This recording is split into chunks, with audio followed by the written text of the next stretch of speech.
man, give me 25 or 30 minutes. And I said hello after that, and he never came back. Um, Yep. but maybe he, There you you know, got some message then. he might be tired or Did you get a message then? that was a text on my Ah, phone. okay. Ah. Who is saving the king? A little shift to a quiet part of the Michigan. What's There you, that? Greg. What's that? I say, you're really thinking of shifting camp to a quieter part of Well, I Michigan. tell you, there's always an enchanting feeling I get in the country. And that's where I was, when I was a little kid, that was the first place that I grew up in. Was the country. Like we had a gravel You driveway. get in one of them smaller communities. You Yeah, get in one of them smaller communities, you'll enjoy yourself. yeah. Yeah, you'll get into Because things, people are, down and home I here. think that'd be good. Yeah. And here in the suburbs, I don't know. To me, it just seems like wasted time. I'd rather be in the beautifulness of the nature. Hear the crickets and the grasshoppers, frogs. You know, Yep. that's what And the I. thing is, I remember you saying why you're living with. The reason why you're living there now is no longer a needed reason Right, right. I can for the move. I kids. have in my power. Yes, the kids are grown up now. Yeah. So I Yeah, can live. so, All of a sudden, I can live wherever I want. I don't have to yeah, live in and the Greg would fucking probably, suburbs getting radiated with frickin' EMF waves. enjoy going out there with you too. Oh, sure. People who live in the country live longer. It's a proven fact. Plus, you don't get all that EMF pollution.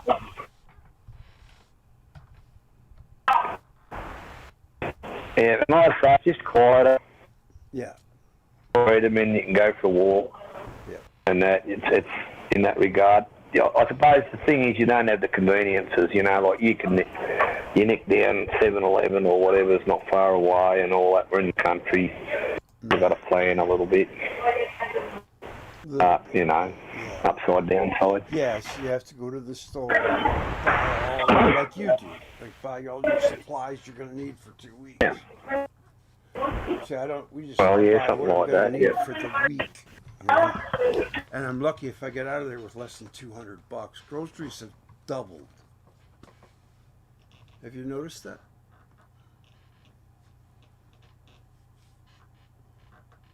I guess not.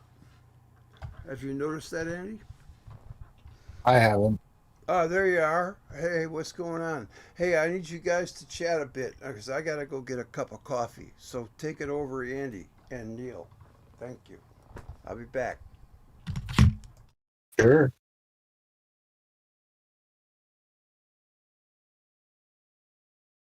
How's it going?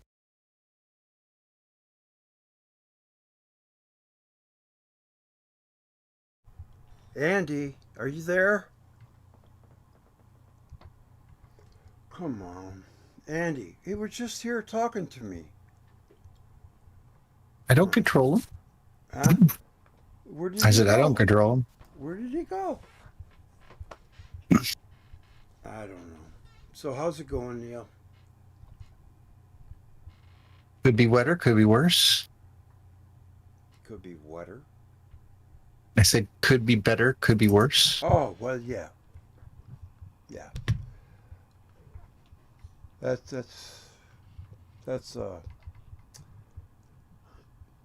I don't know. That's a nice saying because it's true. It could be better, but it could be worse too. So what the heck? There's no sense in complaining. No, that's true. No one would listen if I did. Yeah, no, they just call me a whiner. Stop whining.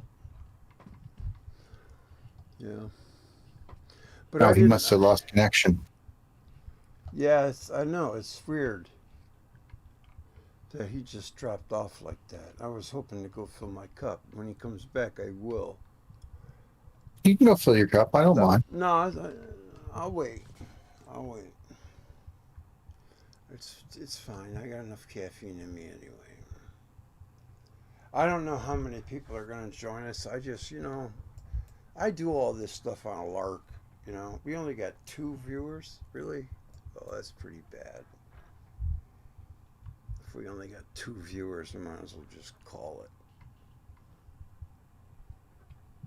Disband the BBC. Yeah, dude, we got 2 viewers. That's crazy. I think that the show is kaput.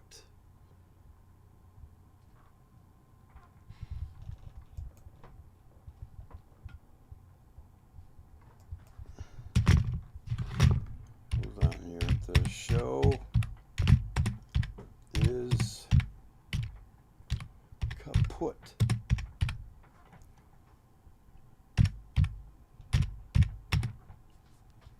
The show is kaput. Well, maybe I could be on tomorrow. Oh, well, hold on a second. We got 3 now. I mean, I'll give it a little bit of time. Hey, how you doing, Dane the kid? How are you? Dan the kid. No, Dane. So, talk to me, man. What's happening? Where have you been doing? Anything good?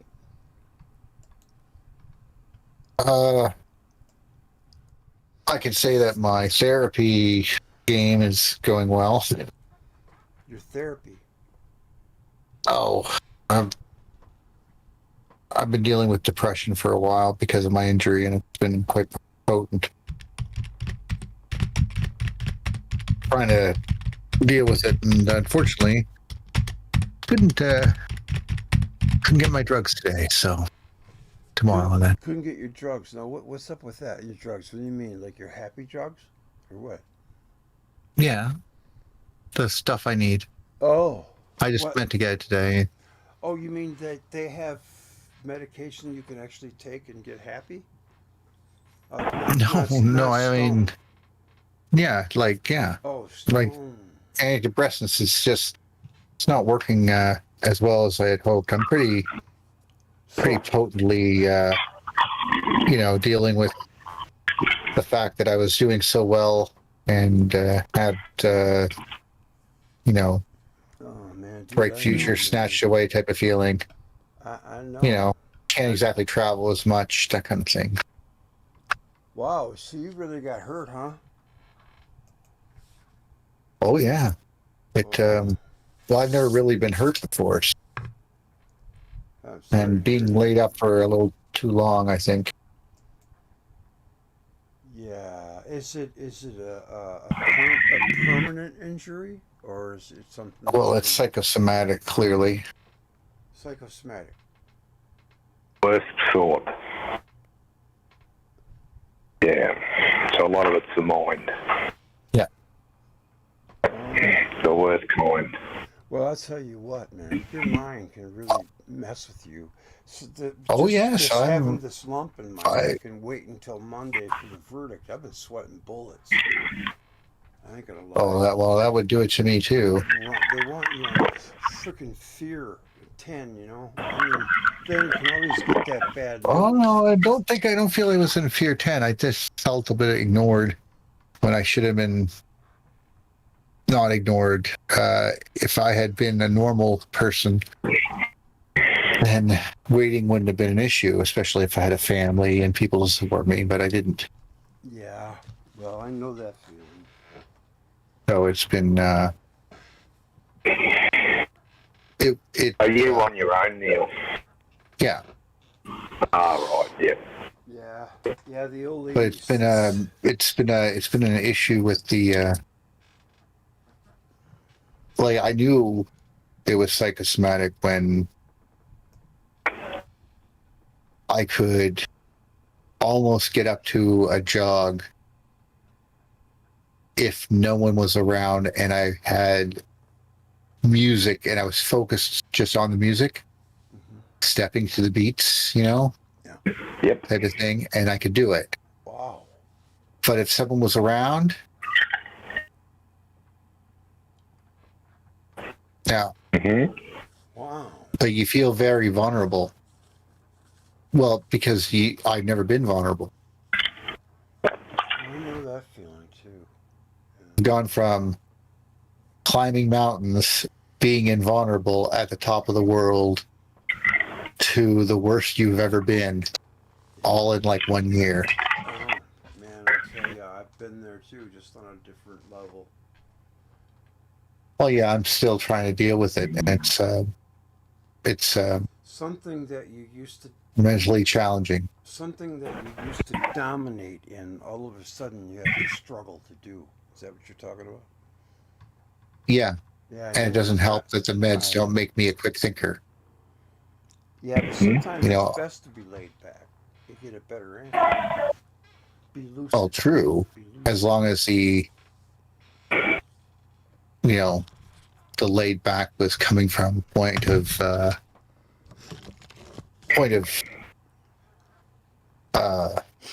admiration or something, as opposed to anxiety. Yeah. There's stuff like that. Like I just got to be on stage and deliver, in front of 500 people, big handshakes, thanks, and praise, and all that wonderful stuff too. You can't really walk, and it's hard for you to wipe your own butt type of feeling, And it's very hard to get support. Yes, especially when you're Very. like you don't seem vulnerable. They're like, well, you're a big guy. Well, a big guy with a back injury might as well just be a big person to push over. Yeah. Like, you know what I mean? So you go from, if you say anything incorrectly, I will put you on your butt, type of guy. Not that I was, but, I looked big. I was big. I am big, like tall, fairly handsome, charming, all that. That feels like it's been taken away completely now. I feel very awkward, anxious, that type of thing, unable to deal with people, and especially situations where I don't know people, that type of thing. Yeah. Yep. So, Friend, you can imagine, just recovering from that is a longer process than I would like to admit. Got a friend who locked herself away basically for 18 months, and see her once a fortnight, and that was about her only human contact. I don't think I need to be lonely anymore. Like, I'm here because I'm trying to make myself be here. Just so I can. And gradually recommunicating with people. Yeah. Greg's never lost communication. Gradually it'll take time. And maybe I will feel better. I've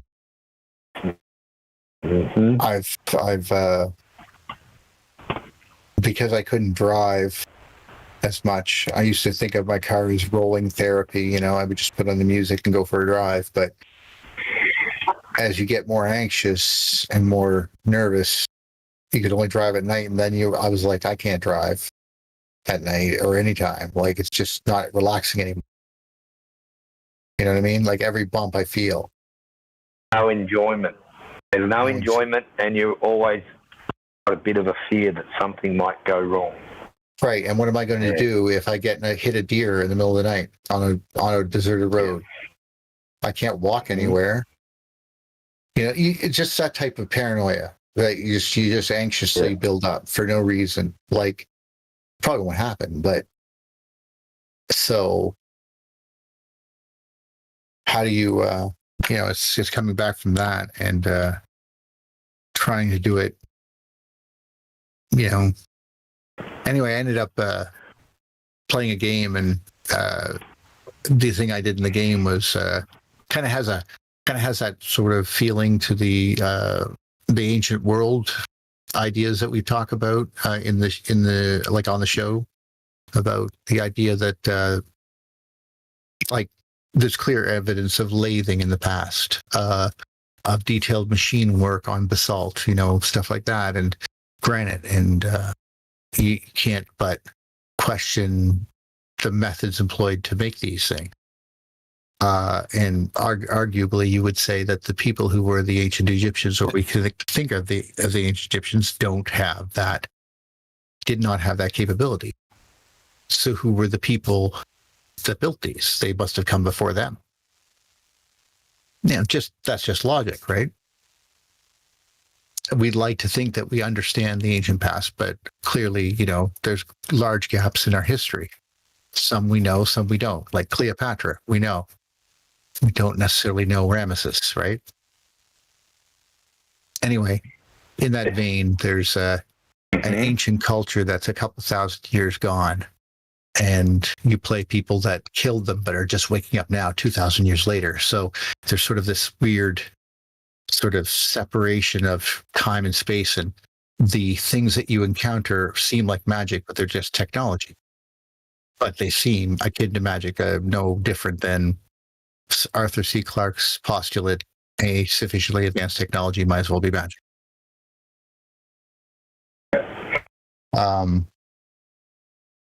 So I found a common ground, if you know what I mean, in that. Yes. In that sort of thing, and because of my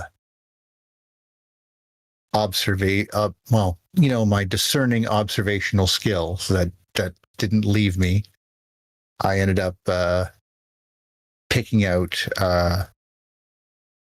what I thought was the basis of the game based on just a few scant pieces of information. The word shadow was predominant in the game. And then there was, just like if you're watching Babylon 5, there's, it's a good show and it's well written. So it has foreshadowing, Well, in this case, there's a morality scale in the game. And I realized that the morality scale on what appeared to be so far the light or good side said, "Squirm like the worm that you are." And I was like, wait a second, that's not good. What is that? And then I started going through my understanding. Of course, because of my understanding of David Talbot, I began to also understand his arch rival, Carl Jung. And in so doing, I learned the Jungian archetypes. Carl Jung. Or Carl Jung, but Carl Jung. Jung. I apologize if I'm pronouncing it incorrectly. I didn't know that they were opposites. I thought they jived. Oh, no. Their definitions of the archetypes and their reasoning behind it are completely at odds. I see. David Talbot, of course, has the advantage of still being alive. So, he can still write stuff. I remember Jung being dead, of course, doesn't have that ability. Referring to him in a previous video. Yeah, he doesn't like, if you have nothing better to go on, his information seems very plausible. Big following still. Of course. And there's nothing wrong with that. But learning the Jungian archetypes, like the Great Mother, the Vengeful Father, or the Wrathful Father, the Wise Sage, things like that. Well, these are the archetypes that are in every society, and that's what he was going with, right? Now, of course, Talbot insists very much so, as Greg J. would probably attest to, that the imagery, the reason the stories are different and the image is the same is because we saw the images in the sky and we just imitated them. And they became stylized over time and stories associated with them, as per culture. Makes much more sense. But given the predominance of Jung, I knew it, at least in passing. Yeah. So I started decoding and then predicting. I mean, that's how you make an accurate theory, right? Is you hypothesize and then make predictions on your hypothesis. I don't have much to go on, and the advantage, of course, is that I'm not trying to read reality. I'm trying to read the mind of a game designer. it's not the same thing, because human minds are finite, even though they appear infinite. I mean, that's another thing. Why do you have a finite capacity, a finite sized brain with an infinite amount of capacity? You don't. It's a lie. Yeah. I can prove it to you right now. Name every single kid that sat there with you in fourth grade. Fourth grade. Besides a few scant memories and a few images, you have nothing. I got Dave McKeon, Robert Moss, Wayne Klein. You know more than me, man. Marcy Clymer. Really, you know way more than me. Brent Toner, Judy Wilcox. I don't know why. I went to school with them all the way from like second grade through. Oh, well, that would help. Yeah. That would help, yeah. We were close. And we had, we were... Oh, well, there you go. All through school, But then once we went to high school, we met a whole new different group, Anyway, my I know. My reasoning then was basically this game has a thing that you basically can design things. Mm-hmm. And to keep my brain occupied without getting madly in pain Mm-hmm. and thinking about, things that bother me and my back and so forth, I would just create. Yeah. And I just created and created and created and created. And then recently someone came to my attention and said, "Hi, I'm a programmer for DE. Did you build this yourself?" And I was like, "Yeah." It's like, this is the largest single structure on our servers. I was like, "What?" You built the largest thing that we've ever had built. Ever. Like, I was like, whoa. And it's very well designed. Like, you took a lot of time in making it like this is a design level type thing. Anyway, long story short, this person has made allusions to taking me to see this gaming group and stuff, and this summer, and it could lead to a job designing levels for them. That'd be good. Not that I would want to in any way. I mean, I'll tell you right now, if I have any input in the story, you're going to see Electric Universe shit all through this game. Yeah, well, that's beautiful. Promise it. Promise. Just because. And, I'll even promise I'll make something with your name in it. Like there'll be some guy in the ancient past I'll have the ability to write a history for, and I'll just call him Greg Jacobson, and you'll know exactly who I'm talking about. Yeah. Because there's a few little cool backstories in the game, the way that it tells the story like an ARG might, if you know what an ARG is. No. What's an ARG? Augmented reality game. Basically something that you would use the internet and go exploring different websites and trying to follow clues and decode things and figure out, based on different media and so forth, the puzzle that you're trying to solve, the game. It's pretty geeky stuff, but people are internet people, like that kind of stuff. Anyway, it's not That's like becoming that, really big. Right. But in this case, the storytelling is kind of like, it comes at you from different points of view. Like, you have to interpret what's true. And someone was like, what? And someone asked me what the game was about one time, and I just turned around and said, memory and psychology? And they were like, what? They were like, yeah.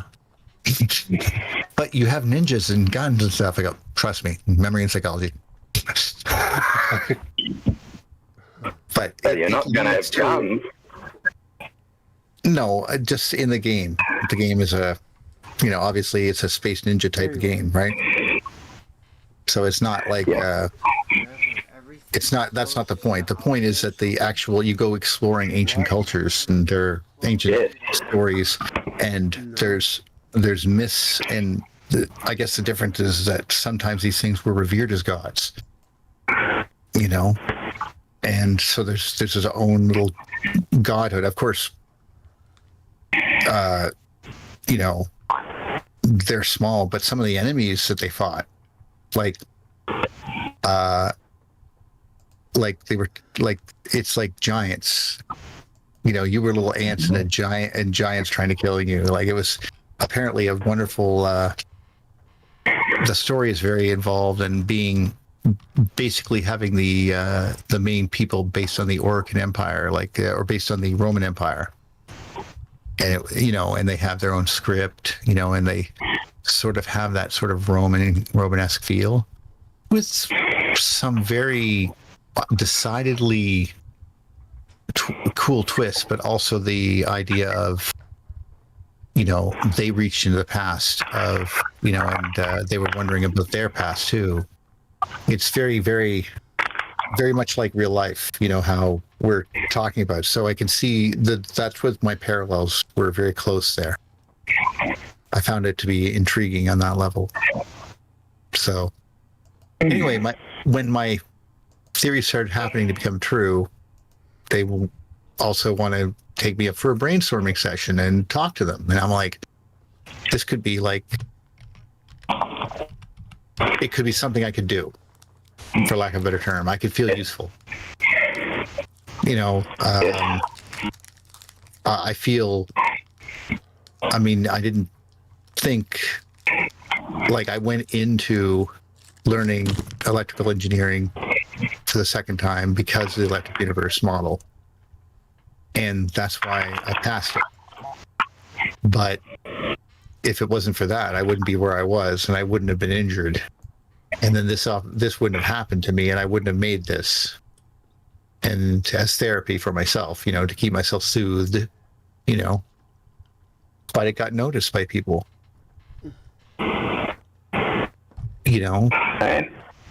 So I felt it very, I don't know, right now I'm in this state of, I really hope this is true. I could really use this kind of pick-me-up right now, if you know what I mean.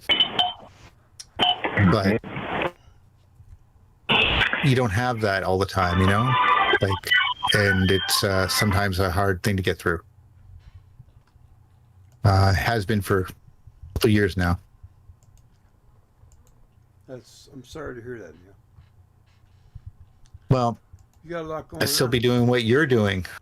Yeah. Like, if I could, I made a lot of friends, and I felt bad about abandoning them, but I was like, you're not going to be around if you don't abandon them now to get help. You can't keep up at the same pace. Yeah. You know what I mean? Yes. You got to understand that the desire to help everyone when it's really hard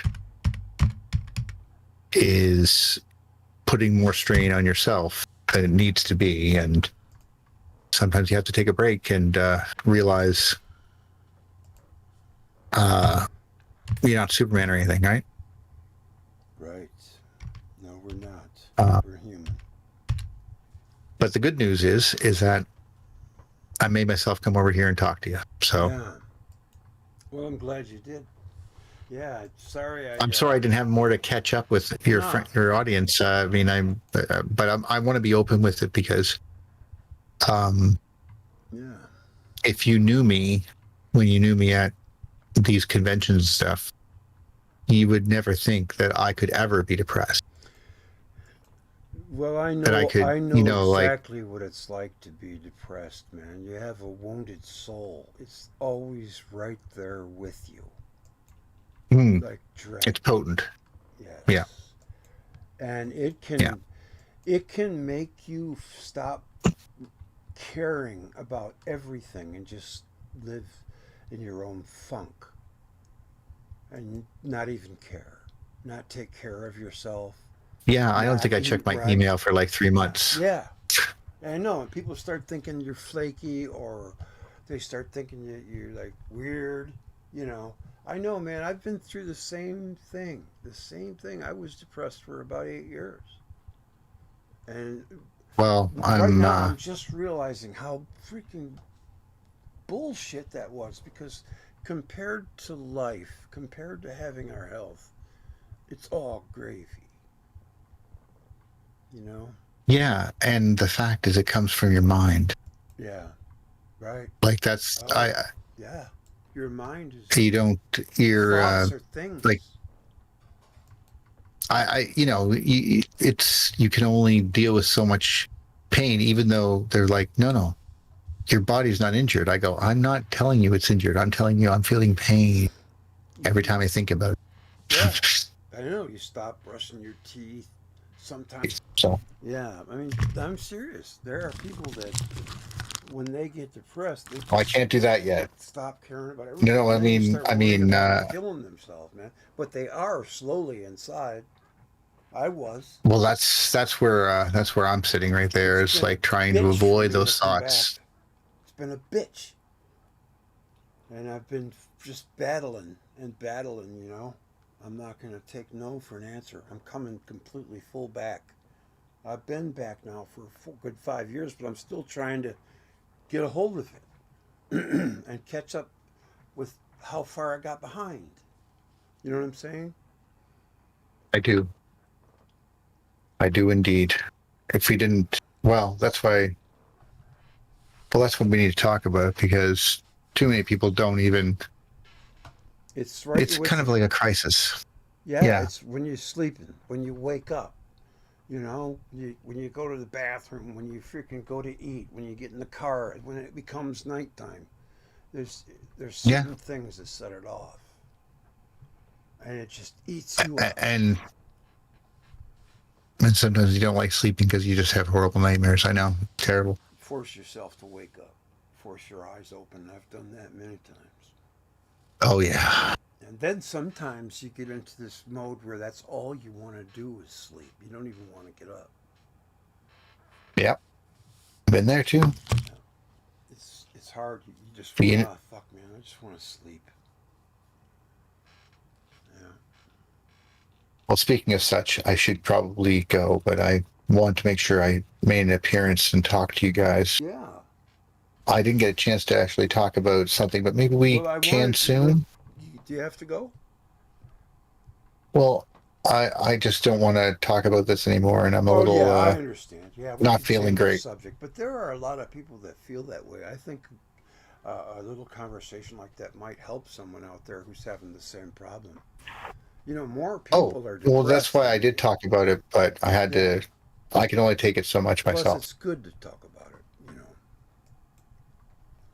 It's like getting it off your chest. So I'm glad you could do that. That probably helped you. Well, didn't hurt. No, that's good. Well, listen, people need to know that you can talk about. You come back anytime. Yeah. You know. Do you have a like I have an appointment, but I'd like to try to get together before Valentine's Day. Oh, absolutely. Yeah, we can do that. Let's make it. Hey, we can do a video day, Greg. I think I'm Greg? Huh? We can do a video day. Yeah, we can do a video. We got till before Valentine's Day. I just have next week. I have. I think I'm doing a spot on Ramon's show. He asked me to come on his show. Oh, I'm glad he has a show now. And I was really honored because nobody ever asked me on their show. So I'm like, wow, yeah, sure, I'll do your show. You know, it's cool to get a chance to do someone else's show. Well, hey, I was just happy you remember me and you invite me on your show, so that's nice. To me, you're a giant, Neil. I love your Electric Universe knowledge, man. Well, Neil's been a big part of why we got involved, hasn't he? Yeah, absolutely. Wow. Yeah. That's a lot to say because I didn't know that. Yes. And when I seen that video of Shock talking what he spoke that I sent Greg, like, he's not far off of a grand too. That's a big giant step for someone like him. See, I always think talking about thunderbolts and stuff like that. I've always you're walking a fine line. I'm talking about Shock, the geologist. Oh, I know who you're talking about. Robert. Robert. Robert, yeah. I thought you were talking about Shockwave. I've always thought Shockwave should have his own show. I know, and that's a giant leap forward for someone like him to be talking thunderbolts and things like that. Yeah. Well, I mean, he's dancing the line. Yes, he has. And in 2012. my last video, when it was talking about Professor Dave, I said, just talking about, and I showed those little clips of the way that people react to contrary information and how people walk in with the thinking that we're all just going to do science and that everything is everything and there's no political environment to it. And you couldn't be more wrong. That's right. Like, You there go is back a in very history and you don't go back in history and you don't go very far back to where you're seeing people with different views that ended up becoming correct, burnt and things like that, and was destroyed because no one was prepared to accept. Be Well, correct look where they're at now. They're at the point where they're challenging their own Big Bang. Oh yeah, and I mean, Einstein and both Einstein and Hawking had said there are no black holes, but they don't even pay attention to them. Well, they're still Einstein said it for. Einstein said it. Actually, I don't think it was Einstein. It was Eddington. The only thing I can give him credit for, because he's a shitbird. I thought I was pretty sure I saw a thing at Edison. It had Einstein that there are no black holes.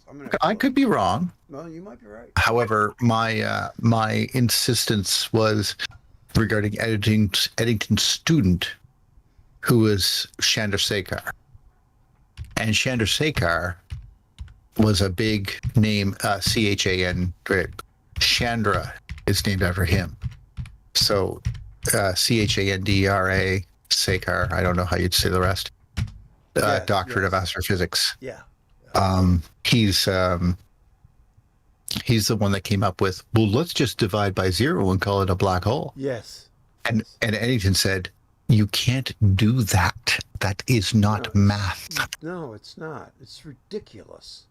It's stupid. Well, it's this, and I hate to break the bubbles of anyone listening who's a worshiper of Tesla. The same situation occurs there too. If you're looking at a schematic of a Tesla coil, and you do the math using the idealized form of the schematic,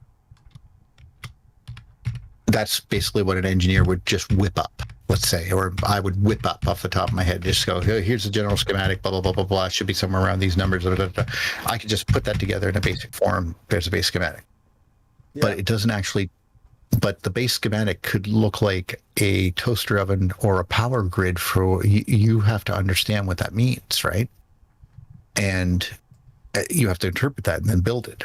Well, one of the situations is with the interpretation of that, they look at that and they say, it makes this much voltage in the sky, and therefore it will go around the planet forever. And I'm like, no. The Earth has an electric field. It will suppress the electric field of the device at a certain range. The same as the sun's electric field is suppressed by the galaxies, and the Earth's electric field is suppressed by the solar systems, the suns. These are electric fields within fields within fields. You could say the same thing about a human body. But all I meant was to say that there's been a lot of people who will, say that there's some sort of magical event, and it's just that you don't understand how to read a schematic.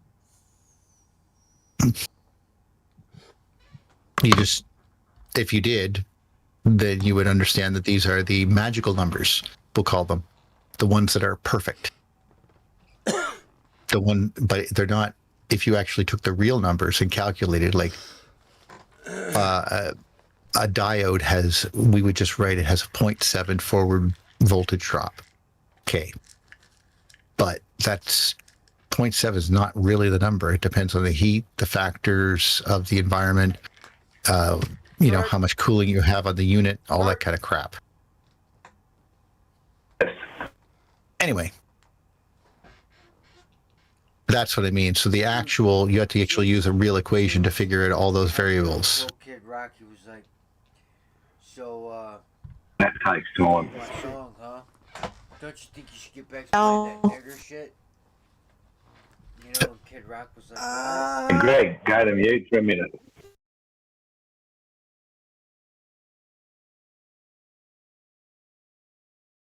it's about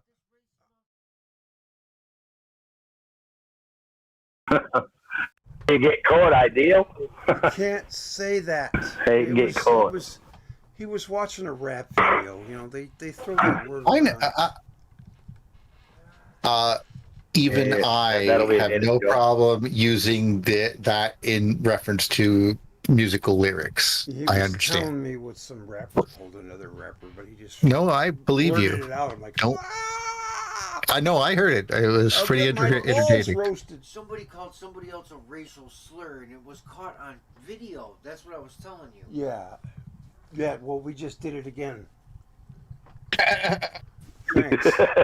Now I'm going to get That would've been booted awesome. forever. No. Man, I stress that too. I stress everything, man. I stress too much. You didn't get it again. He said somebody called somebody else a racial slur. Yeah, but he used And they the- caught it on video, so Yeah, but I didn't hear the word second time. No, but it wasn't the point. Somebody could complain, but he at the end of the didn't know I day, was the day, live streaming. you're not setting this. No, you're not I saying know. you didn't send this to set this to I'll just kids I'll friendly, did you? I'll just If you didn't, don't worry about it. I'll have to erase it. You know, I'll cut it. It's just one word. That's fine. And it was in the background. It wasn't being said on the show. But he didn't know I was It- live streaming. It's okay. You don't stress. No. It happens. Don't stress. See, the thing that they're going to do is they would listen to this whole conversation we're having right now and realize we're human beings. Oh, well, you know, one No- time Ted no did one in that this to me, conversation man. was I being didn't racist. expect it. Ted was talking about how the Russians and Ukrainians talk to each other. Who? And he Ted yeah. Theodore? Who? Yeah. Who? Yes, you hope that. He just came right out and Oh. shouted the N-word. I'm like, ah! He Ah! has some I don't care what they pretty. He call wants each with other. you. Huh? He has some powerful. He has some see powerful, Daddy. interesting opinions. Trying to ruin me. Someone could say, I'm going to ruin him. Get on my show and start saying all kinds of bad words. Yeah. Well. And that's what you have moderators for, that can just hide the comments, restrict them, and it's all done. Yeah. Don't worry. Yeah. Besides, remember, you're doing human being stuff. Yeah, I know. But I just, you know, like that whole thing where I got nailed for hate speech was ridiculous.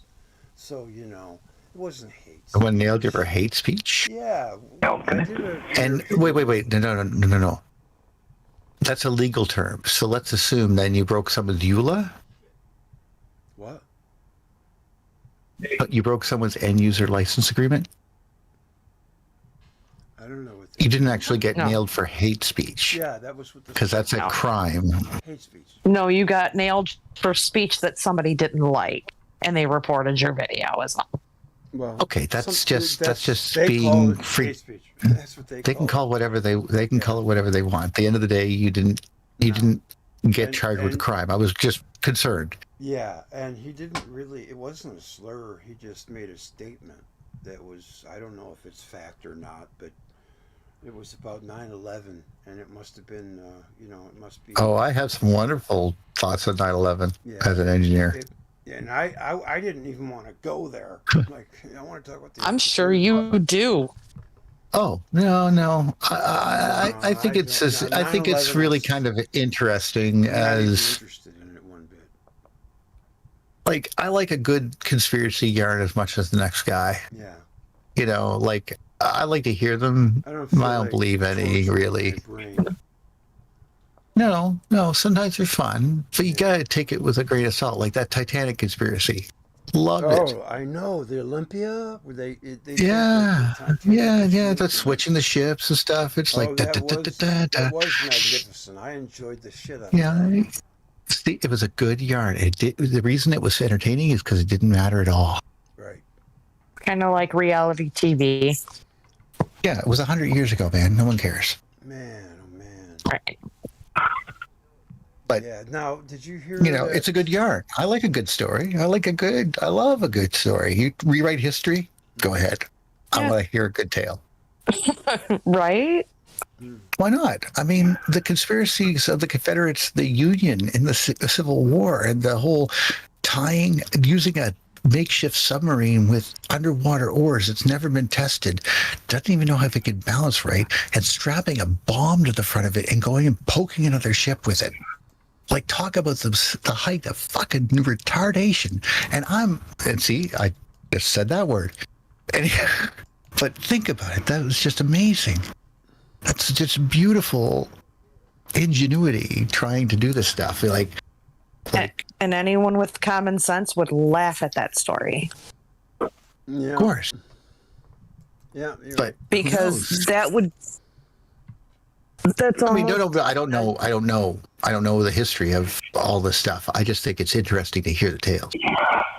No, I love a good conspiracy theory too. Yeah. I mean, they're great. Even my mother won't admit it. I said something when I was younger, like 9/11 this, 9/11 that, and Mom went and said, she goes, oh, no. I said, what about JFK? And she goes, oh, the CIA killed him. Definitely a conspiracy. Yeah. Like it's just my mother, right? And Robert and John. Oh, Jr. I like that. There's a million conspiracies I love it. out there that can't be proven, and the reason none of it's proven is because no one knows what honesty is anymore and complete transparency. Corruption is run amok. Corruption runs amok, and complete transparency is a thing of the long distant past. I live where I live. Well, you'd have to go back over 2,000 years to find that. Yeah. Because the Romans were very good at what you just said. They were very corrupt too in their own ways. Everything. Yes. You'd have to go back. You'd have to go back to the hunter-gatherers. You would I have to go won't back say to the golden everything. age. Yeah. When I people won't say didn't everything or understand how to everyone lie. becomes corrupt.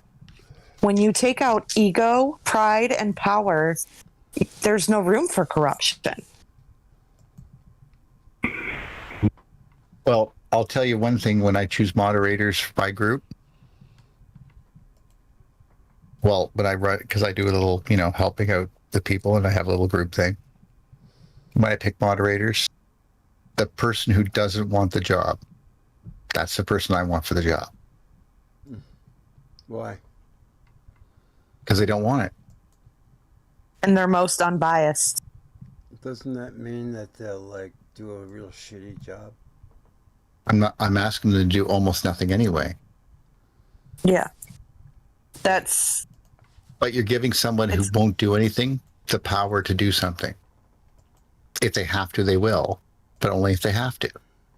And that's kind of what I want. I don't want power mongers. Yeah. Exactly. Well, and that's the point. Power. Yes. Yeah, I want people who are going to leave everybody alone and go, okay, well, this guy's dropping the N word. I'm going to get rid of him. And that's it. Yes, that's true. And not going to do anything else. No need to get it has to no be something drama. egregious. Where it has to be something egregious for them to take action. Otherwise, they're only going to just report it to you or something and say, yeah, this guy said this. I didn't know what to do. I just left it alone. And that's fine. Yeah. Because if they're not sure, they're not sure. Leave it alone. But that's what I mean. I've been in organizations a lot. You go to a drama club, you get drama. Even outside the drama club. You go to a science club, you get science. So that's kind of nice. And some weed smoking on the side. That's kind of nice. And there's still a side of drama there. Well, there's always something, isn't there? There Like is. even I haven't got pulled into any drama, thankfully, but I've managed to. But even someone like politically wise, someone was like, "I can't believe you think that, Neil. You must be some sort of liberal retard or something." I'm like, well, I'm a communist to these people. I'm a libertarian asshole to these people. To the average person, I'm average. So Yeah. Let me ask you it something. depends on where you're standing, what I look like, if you know what I mean. I'm just a reflection. Where do you come down on the UFO issue? Being someone who understands a little bit more about Talbot's and Scott's idea of ball lightning and the self-perpetuating nuclear reaction within it, Mm-hmm. I'm much more akin to think of those things on that level, Mm-hmm. especially when dealing with things such as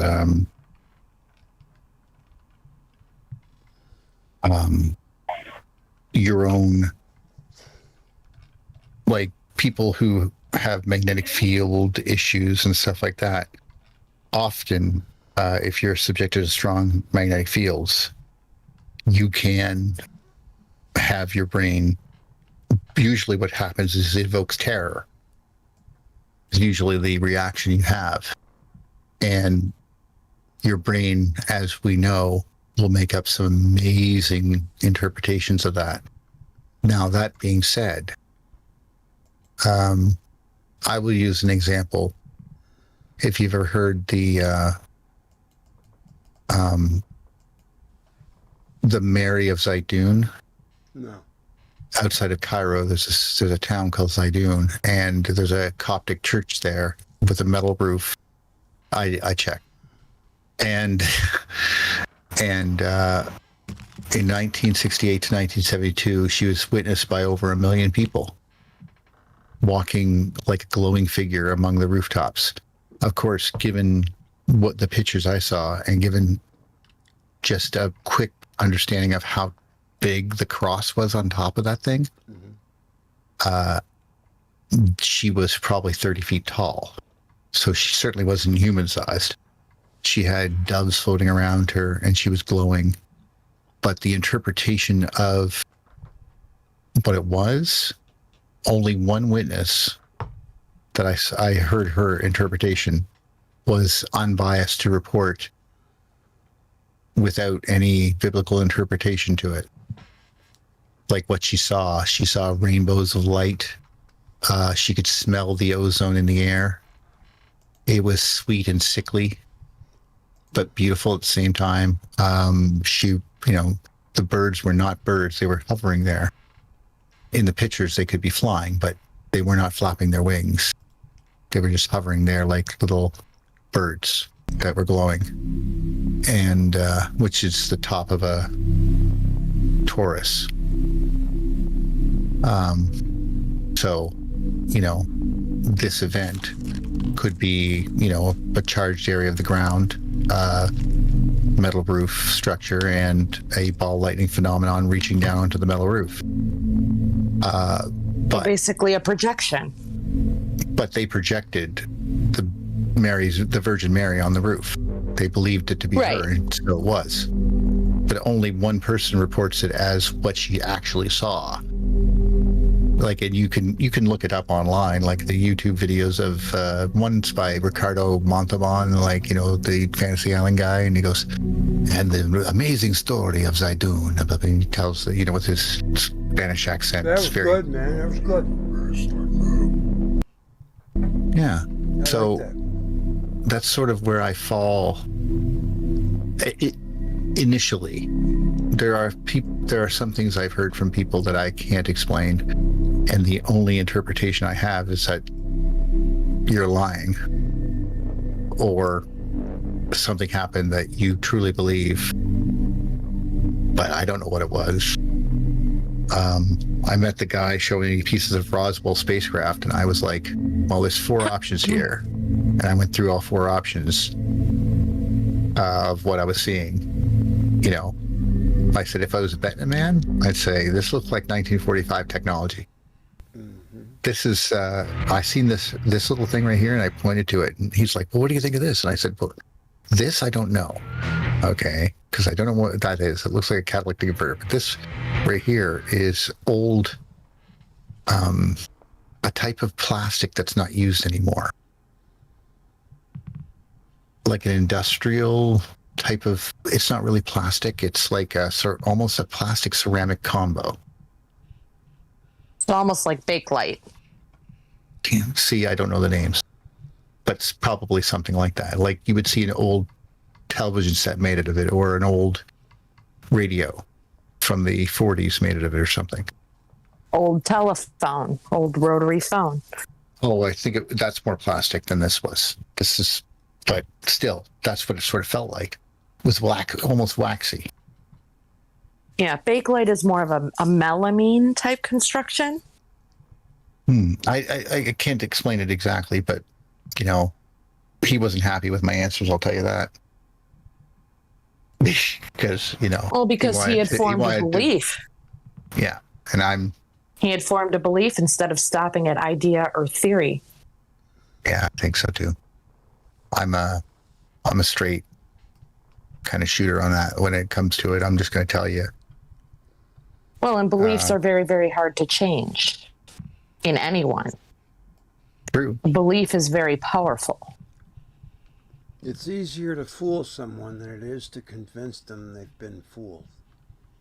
Well, I also think that some people are more prone to it than others. I mean, we have a society, we formed a group that in a way has allowed openly New Age thinking into it, which I'm not dissing in any way. I just mean, and biblical thinking for the same purposes. If I start describing things on biblical terms, you think I'm a Bible thumper. But the stories are the same. What Like, I mean by matter. what I... Go ahead, sorry. Go ahead. I didn't mean to suck up all the air. Oh, what I mean by what I said is that ideas and theories require evidence and evolution of the idea. Once a belief is formed, it becomes nearly impossible to change because it involves a lot more feeling than fact. I truly understand that, yeah. I think Doctor Who taught me that way back. Teeth and Curls there, not in the fourth doc. Said something along the lines of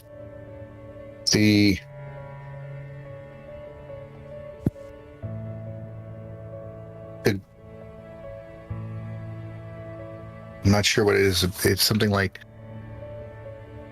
they both use the facts to fit the theory, basically, or they both use the theory to fit the facts, or something like that. Basically, I can't remember now. It's unfortunate. And I wish I could quote it off the top of my head. See what I mean by these medications? Yeah. I'm not as sharp as I wish. They turn you into They're making mind. their facts fit their theory.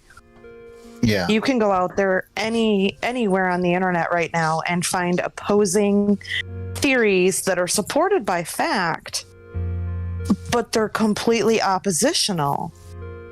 So science is, who do you believe at this point? No. What makes sense to you and who do you believe? I disagree. I'm of the opinion. I would say Eric Lerner recently said it best, probably 2002, 2004, when he said something along the lines of, if science is a way of asking questions of the universe, then modern cosmologists will not take no for an answer. Yeah, that's 2010. Eric Lerner is the one who was quoting Einstein on black holes. Okay. But it's I would say that's a relatively factual statement. The facts are that it has failed to be predictive, and the model is shown to be erroneous at every turn, so much that they had to invent dark matter. They said it has to be there. Why? Because this person that you cannot that Newton cannot be wrong, basically, is the whole premise this is based on. One man cannot be wrong. And that's what they're betting. All of science is being predicated on Newton right now. A guy from the 16th century who died so long ago that he would basically stand up and slap us all silly for being so stupid. Well, certain branches of science. Branches of science are more rigid than others. But like what I I'm mean electrical is engineer, so I totally agree. if you are looking for facts to base your opinions on, you will find a scholarly article that supports your beliefs. I guarantee it. No matter what your belief is, you will find scholarly articles that support that. I totally do agree with that. The issue is not the supporting belief, but whether or not it has been falsified. Science does not prove, science only disproves. That's the premise of science. There might be a better theory out there to describe something, and you just have the best one at the moment. You mean if I thought You know what I mean? the universe was a giant potato chip, there'd probably be people who think that.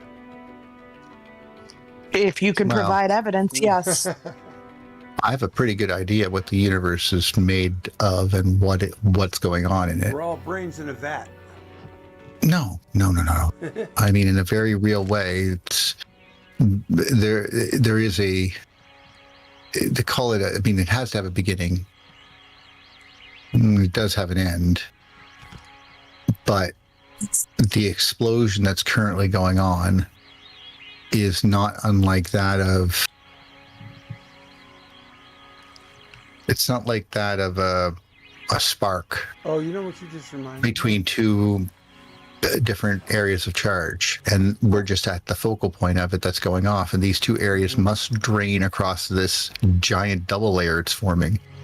And God knows how long that will take. I've been talking areas larger than the full scope of the universe. The universe must be somewhere in the middle of that to be a spark that's going off during it, and there could be many such sparks along this line or this disk or whatever contact area shape there is. Whatever this might be. Right. No, I'm done. That was pretty much it. That's my idea. So I have to blurt things out, because if I don't, I forget. Did you ever see the movie The Matrix? Of course. You know the part where he takes the red pill and he kind of freaks out, and then all of a sudden wakes up and he's in this like bathtub or something with a thing stuck in his head? Right. When they went to that scene, it gave me extreme claustrophobia, man. I got really uncomfortable for some reason. Well, of course. It's a movie. It's meant to evoke emotion. It definitely is. I have no desire to explore the idea of a simulated universe. The only thing I'm really interested in, if I could be so bold, is to say that the misgivings of forgetting Maxwell's equations with regards to interstellar activity is we're going to pay for that if we don't fix it. You know, and I mean, like in the form of a failed Martian colony type shit. You know, like something we don't want to have happen, you know? Well, I definitely would not be the first to sign up to go. As much as I dislike society and don't like being a part of it, I would not be the first to sign up for some random Martian colony either. Don Scott brought up I may be, but if there's a Mormon involved, no.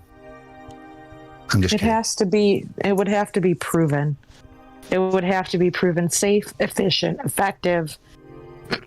I would need more than just, we think it is. Check this out. Don Scott was given Burnham's solar model, you know, where the sun is a load of dust, and then the nearest star is a load of dust 4.5 miles away. If the star, you know. Well, that's terribly desolate and alone, isn't it? No. The universe is like one load of dust. It was 4.5 miles. No. This is what you're forgetting. This is the part that makes me have hope, and this part of the electric universe or plasma universe, whatever you want to call it. That part I really enjoy is the fact that we're not alone. Instead of being empty space, Right. the solar system is in a barely contained state of flux. That's right. It's there's power everywhere, and it's just flexing against each other in these fields. Now, the reason I think that's so wonderful is because if you look at that large space in between the two dust particles, and you realize that every square meter of that has at least one electron, then there is so much goddamn energy out there you can't even begin to understand. Yeah. Like there's enough to power there's enough to power the sun, and it does. That's what I think. And every single star is powered by that connection to the sun, to the solar radiation that comes forth. And we get this power through a tube that we seem to be stuck to the side of. And this tube is called the global chimney. And this tube has all this electricity flowing through it. And we're just stuck to the side of it. Now that is absolutely amazing. Well, see, instead of being a vacuum, space is actually a charged plasma, right? And maybe instead of trying to push rockets through space, like shooting arrows, we would instead sail them like we did in the old days and use rivers. Like getting into the jet stream of the universe. Or basically connecting ourselves once we escaped. I mean, if you're a thinking person, the first thing that you would want to go, like it might be harder to go 4.9 light years out that way than it is to take and ride the wave all the way to Sirius. You know what I mean? Right. Assuming we could get energy from it. You think it's possible that there could I mean, we can't take the fuel, right? Right. We just don't have enough fuel, so why don't we have to pick fuel up on the way? What if we can do that? Make a giant magnet and make the ship run off the plasma it's sucking from the the stream and turn itself into a miniature star and move. If you're spinning Mercury around... That's total sci-fi, by the way. Well, no, it's not. It's patented. It was patented. No, I just made that up. Oh, well, the TR3B is real. No, whatever I just described was... No, I don't know what you're talking about. You don't know what the TR3B is? No. Oh, you missed. Or is that the new fusion thing? Well, what they do is, and it was first introduced to the public in 1998 by a guy named Eric Fouché. He was just retired out of the Air Force, and he came out and he said, in 20 years when you hear about this, you're going to know I'm telling you for real. And what he described it like this, and it came out to be real. It's called the TR3B. It's from Project Aurora. Where that one dude said we can take ET home, whatever his name was. He wasn't kidding. And they've got this vehicle. By spinning Mercury in a plasma, 45,000 RPMs under 250,000 atmospheres at 150 degrees Kelvin for superconductivity. And it can go Mach 9, either diagonally or vertically. It removes everything's weight by 89%. So you weigh... It's basically anti-gravity. Yeah, basically. The anti-gravity theory that is being proposed is much better explained under Wall's theory than it is under any Einsteinian theory. In Einsteinian theory, there's no way you can do what you just described, but in Wall's theory, it makes perfect sense. Yes. You're speaking of John St. Clair, right? Well, actually, Me? The first time it was talked about spinning Mercury was in the Vedas for Brahmanas, believe it or not. But this was, it started with, what is that, Belfield Brown propulsion or Townsend Brown Okay. propulsion. Yeah. Yes, it's that brown gas thing. Yes. Yes, and they figured I something don't out in the 90s. necessarily agree with that either. Well, Remember, I'm not sure. Remember, I'm a skeptic at heart. yeah. Well, I've done a Now, lot of research on it. It seems like it's the real deal. I actually made a video on it. I'll believe it when it's real. I Like might in the just- fact that I build it. I might just play it.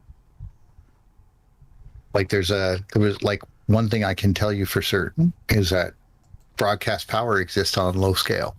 Why? Because I was in England and guy demonstrated it, and I particularly went over it with a fine-tooth comb. In one of his, And I realized what it was doing, and I was like, that's brilliant. Indeed. But that it doesn't mean I can power my car. Like the amount of watts you can transfer is limited. But it is transferable.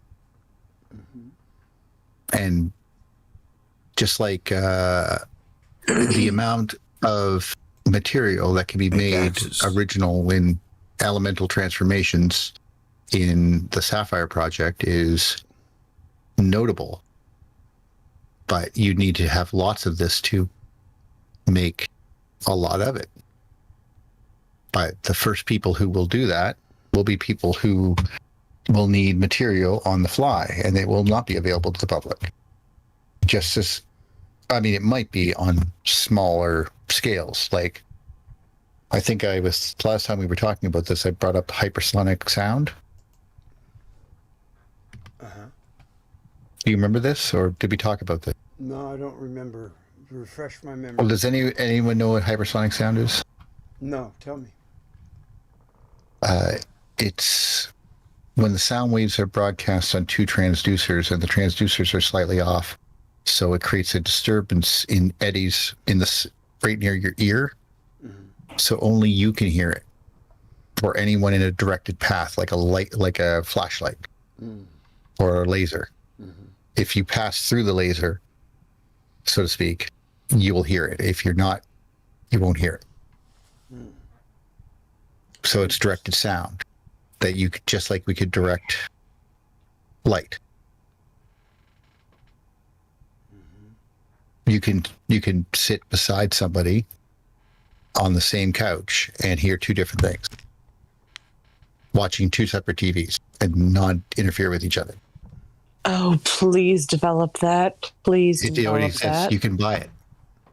You can My buy it right husband now. watches terrible television.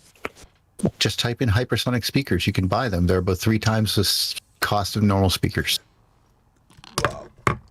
I don't watch a lot of television, but I would love to have him be able to sit in his line to the television while I'm sitting elsewhere where I don't have to hear his television and he doesn't have to hear what I'm listening to or watching on It YouTube, would be kind of funny, et cetera, though, et cetera. when he can't hear you when you're talking, and then you just start yelling at him.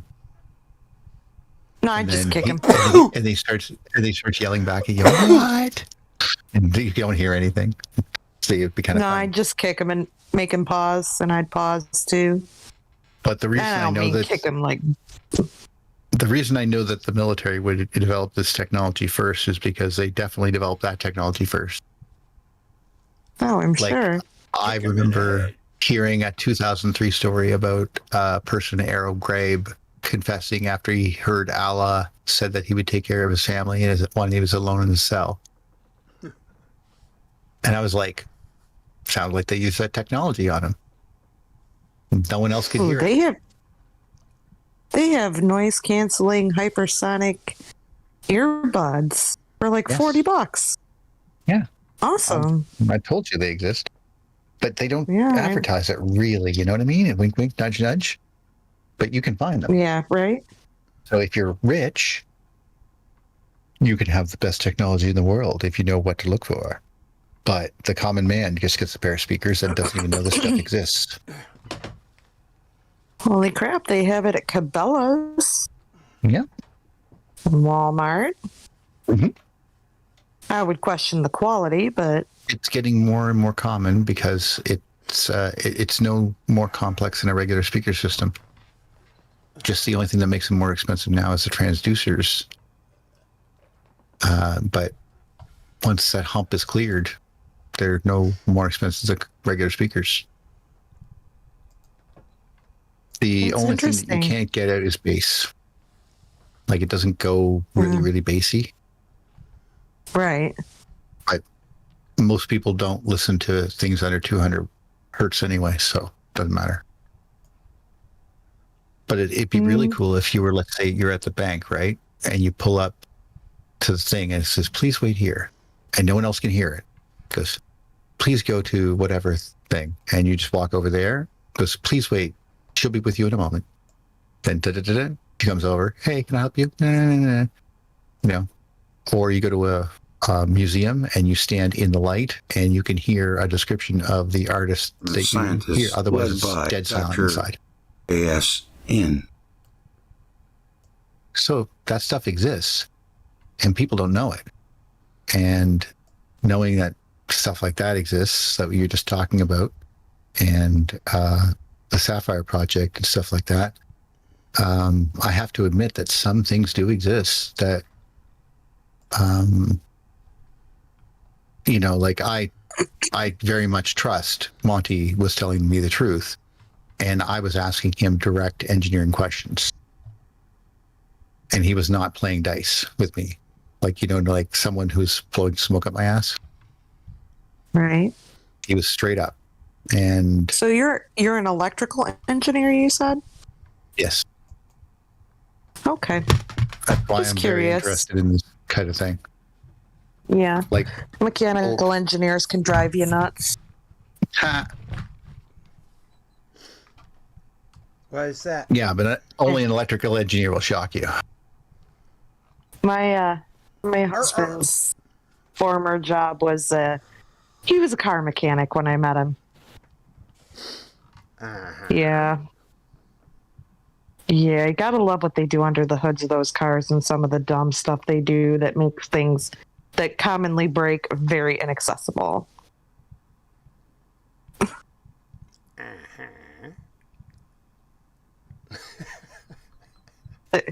They're interesting. Well, anyway, I did say I was going to go, but I You, stayed for Craig. next half an hour. And I guess it was nice meeting you. When can we do this again? You gotta go? Well, I do have other people who are waiting on me. Oh, Probably, well, probably next week. the belted Earl has spoken. No, that's Well, no, cool. Yeah. it's like No, that's good, man. 8:20 in the morning. So We just, you know me, dude. I'm casual. You know, I don't have this like, okay, at this time we'll do this, and at this time. well, no, I was a little bit worried that I was going to feel a little bit, you know, not up for it. But it was nice that once we got going, that I started. Oh, definitely. It felt good. So Yes, good. I was Good, I'm quite, glad. you know. Yeah. But I know that if I keep talking about it, I'm going to start freaking out about the fact that they throw metal objects. Because I was immediately start going into, as an electrical engineer, I see the space as just a bunch of metal balls with magnetic fields and blah blah blah blah blah. And then I realized it pisses me off because then there's spaceships. And they're taking metal spaceships and throwing them through this 500,000 volt electric field, and they wonder why they blow up. You know, and then of course the idea of going to Mars, I want to stop them. Almost like I can see the future. This is not going to end well. You know, the magnetic field is completely different over there. In fact, there is, Agree. and it doesn't go at the same hertz that ours does. So when you plant seeds, what's going to grow out of it? I don't know. Who knows?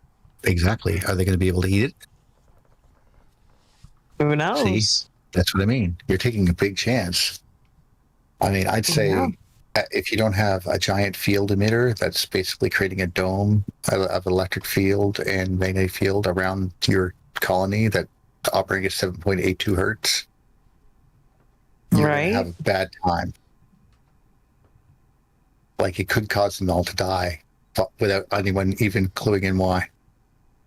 They're just losing their immune systems, and then suddenly their bone marrow is not producing, and now they're all dying. What's that? We can't get out. What's You know? that? I agree with you there, Neil. I do I just too. Like, I don't know. I'm not trying to make a prediction. I'm just worried that I hope I'm wrong.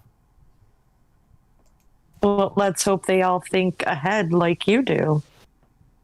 Let's hope they're Because smart enough I to am- not trip on their own egos and I am think talking to them. I'm broadly. actually talking new age bullshit. And then if I say evidence to it, oh yes, well here's the evidence. They're going to go biblical bullshit.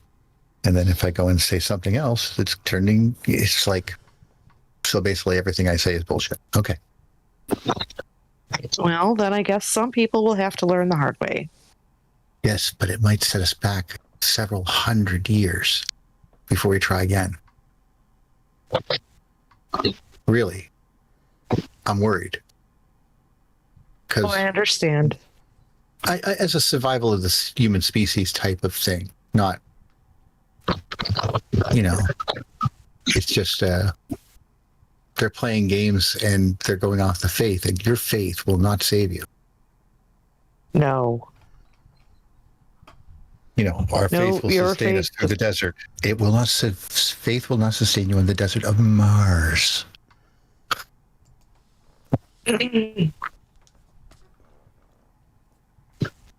Can't live on faith alone. That's why we have food and water and oxygen.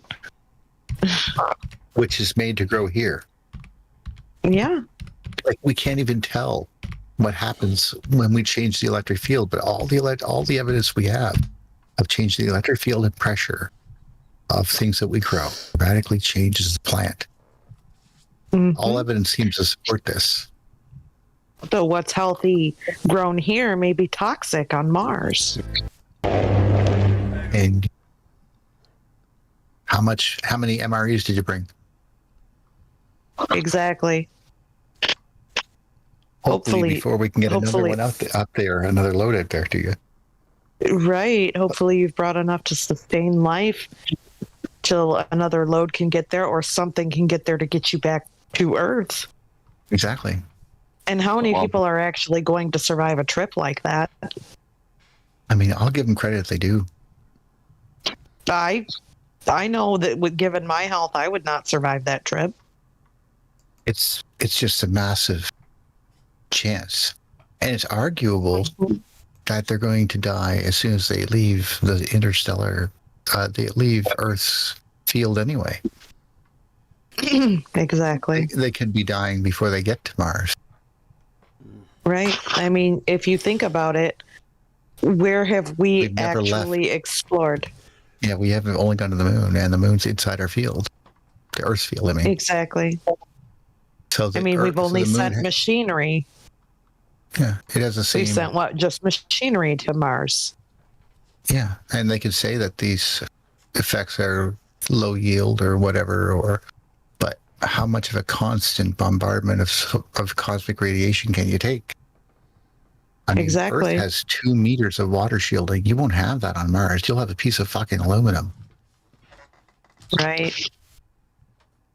And that makes all of it questionable. A solar flare hitting Earth, we just shrug it off. We don't even notice it. Mars causes a giant dust storm and blasts your camp everyone gets hit with a lethal dose of radiation. Ta-da. Right. Well, those of us that are tuned into our own electric energies and tuned in very well, we do notice those. I mean, they're not deadly, they're not lethal by any means, but we do notice those changes. Anyway, I agree with you, but see, I'm already ranting. And I'm It trying was to be very calm nice before to bed. meet you. Yeah, I never knew if I'd talked to you before, so nice to meet you too.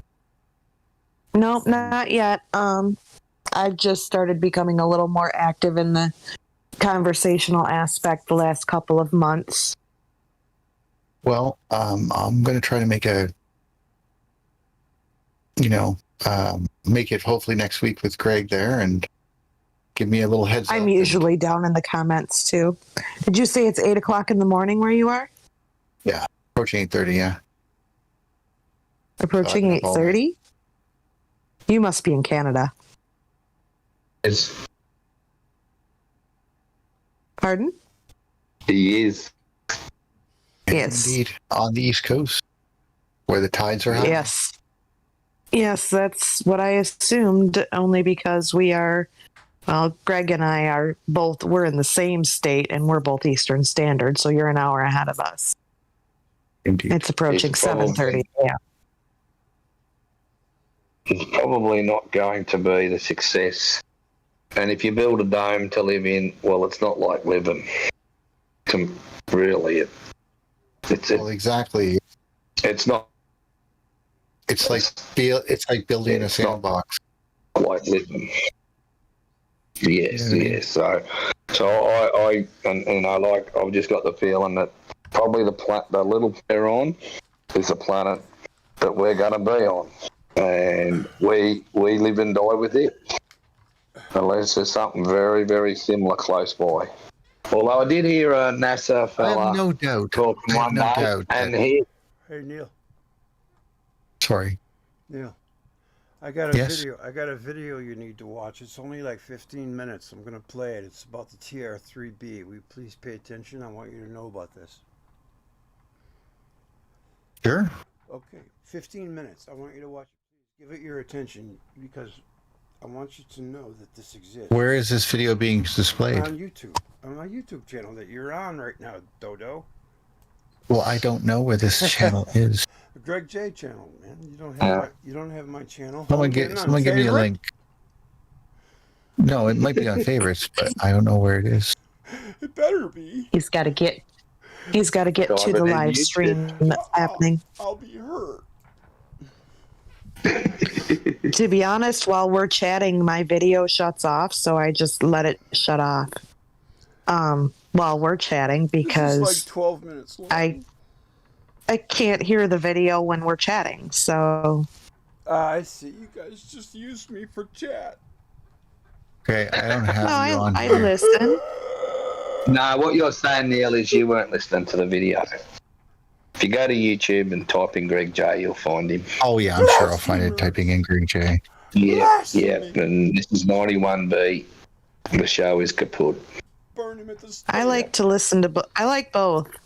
I like to be. Burn him. I like to watch the videos, Burn. but chatting, I just can't hear. Burn. Just can't hear the video. I can only hear you. Burn him. Which is No, you fine. see, you can. What I do is I mute the video when I'm chatting on this. Did you know that they were so crazy in the Middle Ages that if they found out someone sinned posthumously, they would exhume him and burn him at the stake? Well, gotta give him an A for effort, eh? That's pretty, Yeah, that seems like a lot of work for yeah. nothing. Exhume him and burn him. And they Seems wonder like a lot why of work. sometimes we think that faith is a crazy potion. Anybody who could stand there and watch another human being burned to death is no Christian. Well, History proves I me won't. wrong. I won't.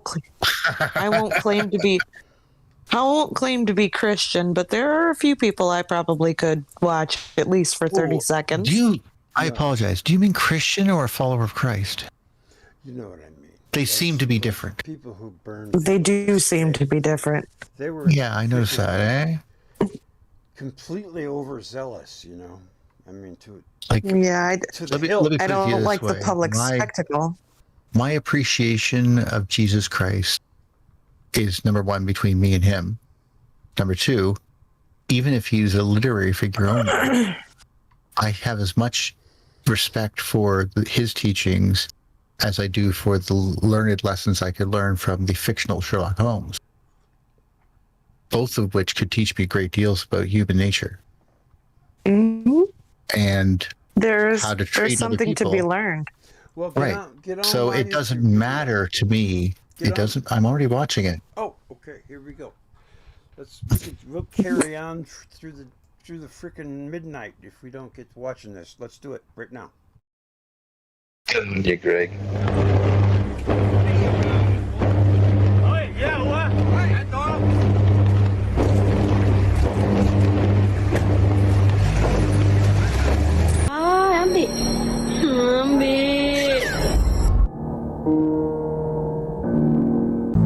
policies meant to incentivize a reduced population.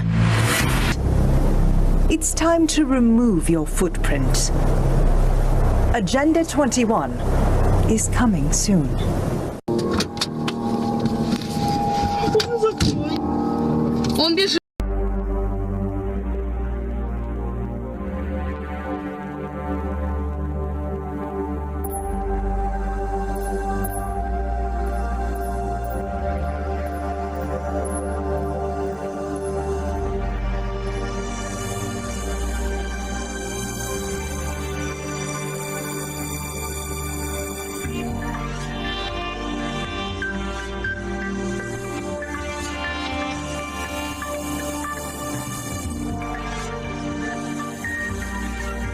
Classified airframe.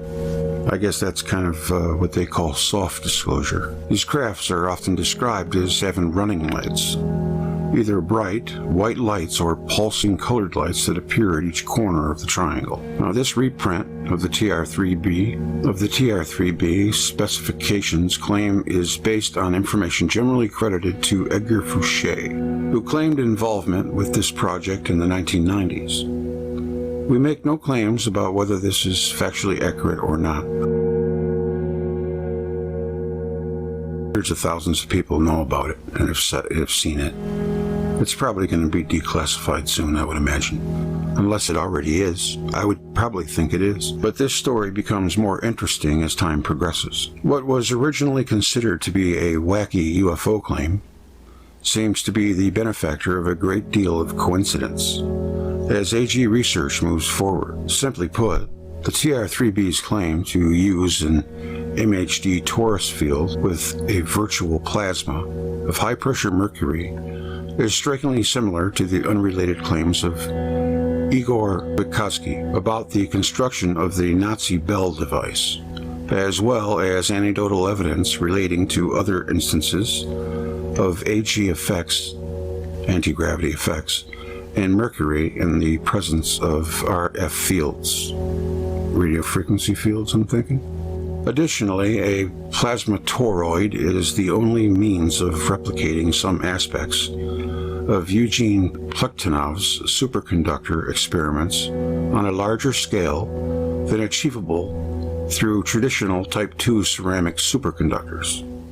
Plasmas and SCs both absorb magnetic field lines. It should be noted that none of the individuals in any of these claims were aware of each other's existence when they published their work, making the similarities quite striking. The tactical reconnaissance, TR3B's code name, Astra, ancient name that was given to the Vermanas, if I'm not mistaken.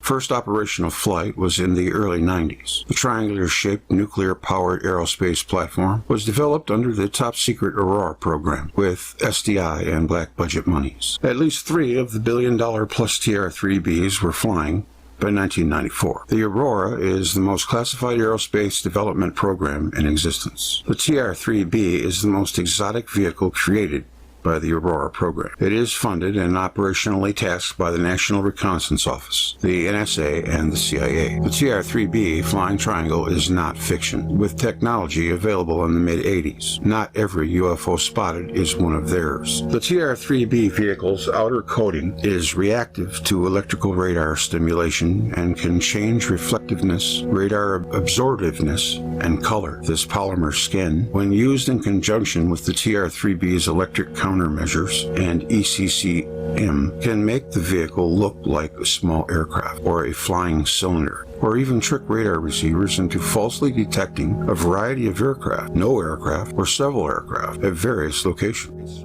A circular plasma-filled accelerator ring called the magnetic field disruptor surrounds the rotatable crew compartment and is far ahead of any imaginable technology. Sandia and Livermore Laboratories developed the reverse-engineered MFD technology. Reverse-engineered from what, pray tell? The government will go to any lengths to protect this technology. The plasma, mercury-based, it's all over the internet. It's almost like the stealth fighter when it first got known. Everybody thought it was crazy, and then they started talking about it, and the next thing you know, they just came out with it. It's just about the same thing. The plasma, mercury-based, is pressurized at 250,000 atmospheres at a temperature of 150 degrees Kelvin and accelerated to 50,000 RPM to create a superconductive plasma with the resulting gravity disruption. The MFD generates a magnetic vortex field which disrupts or neutralizes the effects of gravity on mass within proximity by 89%. Do not misunderstand, this is not anti-gravity. Anti-gravity provides a repulsive force that can be used for propulsion. The MFD creates a disruption of the Earth's gravitational field upon the mass with the circular accelerator, the mass of the circular accelerator, and all mass within the accelerator, such as the crew capsule, avionics, MFD system, fuels, crew, environmental system, and nuclear reactor are reduced by 89%. This causes the effect of making the vehicle extremely light and able to outperform and outmaneuver any aircraft yet constructed, except of course those UFOs we did not build. This was in the Navy video I did. This was our hot rod that I was relating to. The TR3B is a high-altitude stealth reconnaissance platform with an indefinite loiter time, and it also has weapons on board, as you'll see. Once you get it up there at speed, it doesn't take much propulsion to maintain altitude. At Groom Lake, there have been whispered rumors of a new element that acts as a catalyst to the plasma. With the vehicle mass reduced by 89%, the craft can travel at Mach 9, vertically or horizontally. My sources say performance is limited only to stresses that the human pilots can endure, which is a lot, really, considering along with the 89% reaction in mass, the G-forces are also reduced by 89%. The TR3B's propulsion is provided by 3 multi-mode thrusters mounted at each bottom corner of the triangular platform. The TR3B is a sub-Mach 9 vehicle until it reaches altitudes above 120,000 feet. Then God knows how fast it can go. The multi-mode rocket engines mounted under each corner of the craft use hydrogen or methane as oxygen and oxygen as propellant. In a liquid oxygen-hydrogen rocket system, 85% of the propellant mass is oxygen. The nuclear thermal rocket engine uses hydrogen propellant augmented with oxygen for additional thrust. The reactor heats the liquid hydrogen and injects liquid oxygen in the supersonic nozzle so that the hydrogen burns concurrently in the liquid oxygen afterburner. I'm driving right here, eastbound 11th Avenue, and right in this field is where I observed it. COP 5404. It was like just within the snap of the finger. It was way down, way down the other side of town, and it was amazing. And there was no sound? Not a sound at all. None whatsoever. So I hopped out of my patrol car, went to the rear. What does it look like to you? This object was above me about 500 feet, and it was huge. It's like it tried to camouflage itself against the night sky, like it was trying to project the star field above it on the underside. Could you imagine being the guy that gets to climb behind the cockpit and take it for a spin? Man, I could imagine a whole fleet of them off planet, just buzzing around. Just flying carpet. Wow. It's a big responsibility, though, flying $1 billion plus around. But I bet you it's a blast when you know what you're doing. I just saw Russia's top fighter, which is actually better than our top fighter. I can't remember the name. SU something. But anyways, this thing, it's got vector thrusters, and it can just stand straight up in midair and just mess with his vectors. That wouldn't do anything to this, and this can do that and 10 times.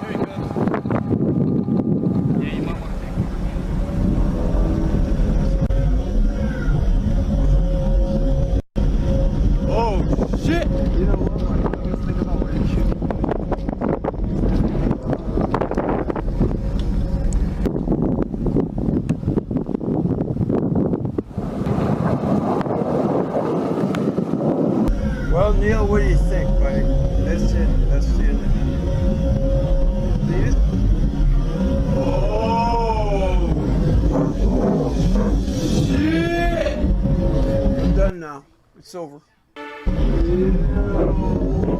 you there? Are you there? Hello? Hello? I'm done now. Are you there? Okay. What do you think of that, huh? You think it's real? Huh? The multi-mode propulsion system can operate in the atmosphere with thrust provided by the nuclear reactor. In the upper atmosphere with hydrogen propulsion and in Biggie's not orbit back yet. with the combined hydrogen-oxygen propulsion. What you have to remember is that the 3 rocket engines only have to propel 11% of the mass of the top-secret TR3B. The engines are reportedly built by Rockwell. Many sightings of triangular UFOs are not alien vehicles, but top-secret TR3B. The USA. What? Yeah, Edgar Fouch. Yeah, Edgar Fouché. Yeah. Yes. I've sent you something on that. There's a whole how the wings work. You know where I learned about him from? It was Richard Hall, Rich Planet. Yeah. Now, you know, he used to do all kinds of different things, but now he's kind of primarily just gone to the ET and alien thing. It must be because it's the most popular. Because people like freaky. I love freaky. Don't you? You? Yeah. Oh, some of it. But even tonight, you know, I played a lot of woo-woo, and I've had more people watching tonight than I've had probably in the last month. People like woo-woo. I do. A lot of the, like, you know, but it's done to take people off, like it's diversion. Yeah. The more left turn you make, sometimes the better. But, you know, within reason, you got to take it with a grain of salt. You know, there's a lot of chaff, you know. But I don't think that little essay I read right there is any chaff at all. I think it's fact on straight. It's the straight dope. We have that vehicle. It's already gone in the public domain. Well, it's actually called something. You know, it's actually called something that starts with a P. But I can't remember what it is. And I was listening to someone talk the other week, and they said that was used in Iraq. Yeah. And basically, there's some of when it's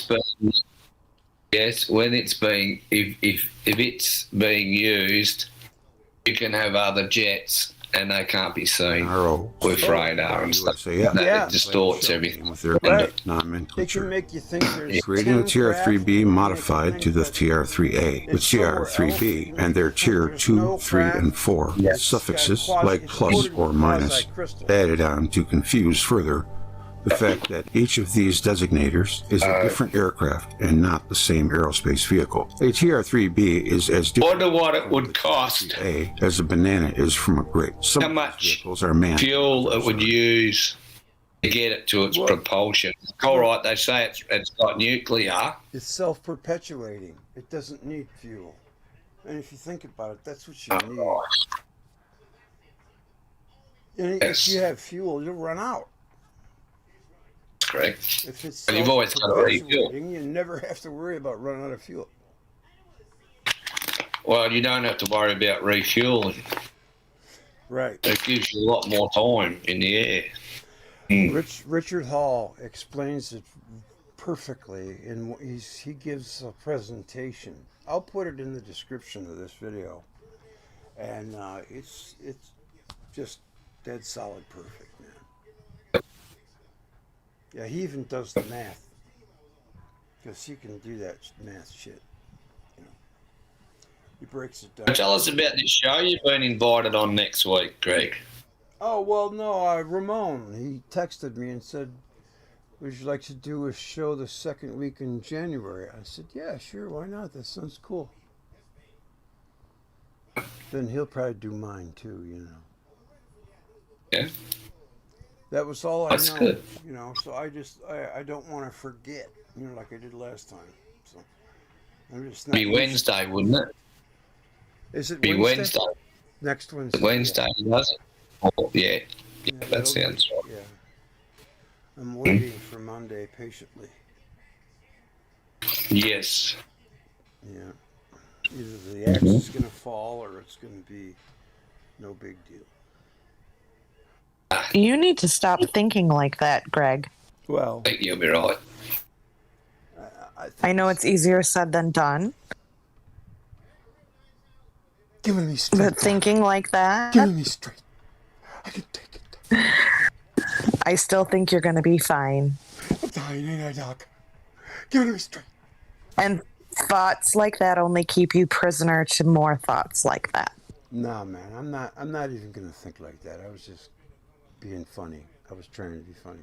Oh, you're being silly because you're getting a little slap happy because it's almost 8 o'clock in the morning. Well, that and you know, I can't let it weigh me down. No, I gotta keep running from it long enough to hear the words that I'm waiting to hear to come out of their mouth, and then everything will be forgotten. Yes. Yeah. Anyway, Greg, it was good to hear from Neil again. Yeah, absolutely. I wish he'd come back. He can keep the door open Well, when he comes back. He's going to come back. He said he's going to come back next week. All right. It sounds like it. We can do a regular thing, you know. But you know me, I fly by the seat of my pants. It's different every week. I can't conform to just one kind of style. I don't know. You know, I do everything last minute. I'm a procrastinator. You know that. So, what about a weekly gab session or weekly video and talk? Then something comes up and I can't make it. You know, I have a lot of parameters. It's just weird. Well, you have a busy life, and that's to be expected. I do. For a retired guy, I have a very busy life. There's not enough hours in the day. Never enough hours in the day. You know how lions, they do everything to excess. Kind of like a lion. You know, they eat to excess, they sleep to excess, they fight to excess. No one can frickin' ass out like a lion. You ever seen them? Just look like they drop from a high altitude. You know, they're just assed out. After they've eaten about 40 pounds of meat. Lions are badass. Yeah. I just love lions, man. I watch a lot of lion shows. You know. They're very unique. I was just thinking that for your regular commentators and people that get up and converse with you, having one day a week set aside, that I would even like if to you do can't that. make it, you can't make it, but like talk Thursdays or, you know, talk Tuesday, where that's for short videos and discussions, and then you know, any other day of the week is for your videos and maybe discussion if you're feeling it. I know what you're saying. Yeah, I need to have more of a kind of an integrated format where it's going to be every week at this day at this time. I know, and I try to do that with Night Owls, Saturdays at midnight, right? Well, and I think that will also help grow your platform. Yeah, I need to have another show that is like prime time during the week. I get it. I understand. I agree. Is that you, Neil? Are you back? Just hard. Oh yeah, I'm back. I've been back for a bit. All right. It's just hard, Greg. Greg, it's just hard whenever we've sort of tried something like that, being able to get everyone together, especially on a bit of a regular basis, hasn't it? Yes, it has. And a lot of the people, you got to think, well, on this, well, a lot of the people he has, you know, like you have Nick, he's in England, and and Shockwave, Neil, Canada. Never know where he's going to be. Yeah. Shockwave, he's serious. Yeah. You can't pin him down. Yep. So I'm just. We could pre-record them. Yeah, I know. I thought of that 100 times too. You're right. We should. Well, we should start. It's just a thought. A weekly chit chat. Weekly. I'm thinking of George Carlin, who said, "How isn't it pre-recorded? When else you get recorded afterwards?" During. Yeah, a recorded program. Well, we're having the live chat. Yeah. If you record it afterwards, it doesn't quite work. Right. Right. Anyway, that was an interesting video. You actually can't record it afterwards because it would be after. Right? Yeah, it's already finished. So what did you think of the video, Neil? What? Oh, what did you Neil, think what of did you- CR3B? I don't quite buy it yet, Okay, well, you'll see. but only because the technology, however, sounds very interesting. And it's been explored. But here's where I have to take a step back sometimes. Recently, I've been watching, I had the opportunity of exploring this concept called the back rooms. It's just a Reddit post that involved something saying, miles of back rooms exist, and if you no clip through reality, you can end up here. And then this guy named Kane Pixel started making videos about how the machines work and how it looks like how you break through reality with using this into this, Yeah, there's back rooms. I'm just saying it felt very much like that.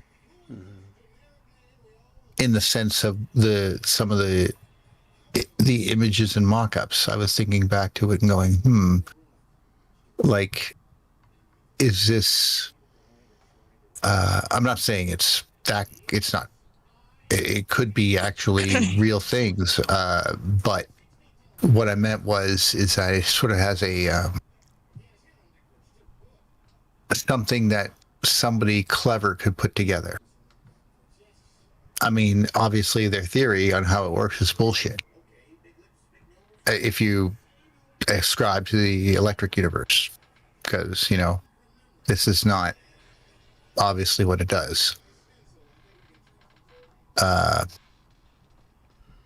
What it would be doing is by spinning this device around, you're moving the mass of the disk, the spinning disk. Now he says everything inside the field. That's a question. I question that. However, I don't necessarily disagree with it because of tornadoes. I'll get back to that in a quick sec, but the disk itself would be pushing all the nucleuses to one side more than normal, where they would be pulled down towards the force of the electric pull that's pulling them down, unshieldable. If that's what gravity is, according to Walt Thornhill, it's unshieldable inside the nucleus force of just a dipole. And these dipoles are lined up, and this is what causes gravity. Okay. But this would be basically moving them to the side by spinning them at 50,000 RPM and superconducting them. Then you suddenly have a situation where they're no longer facing downwards, they're facing to one side.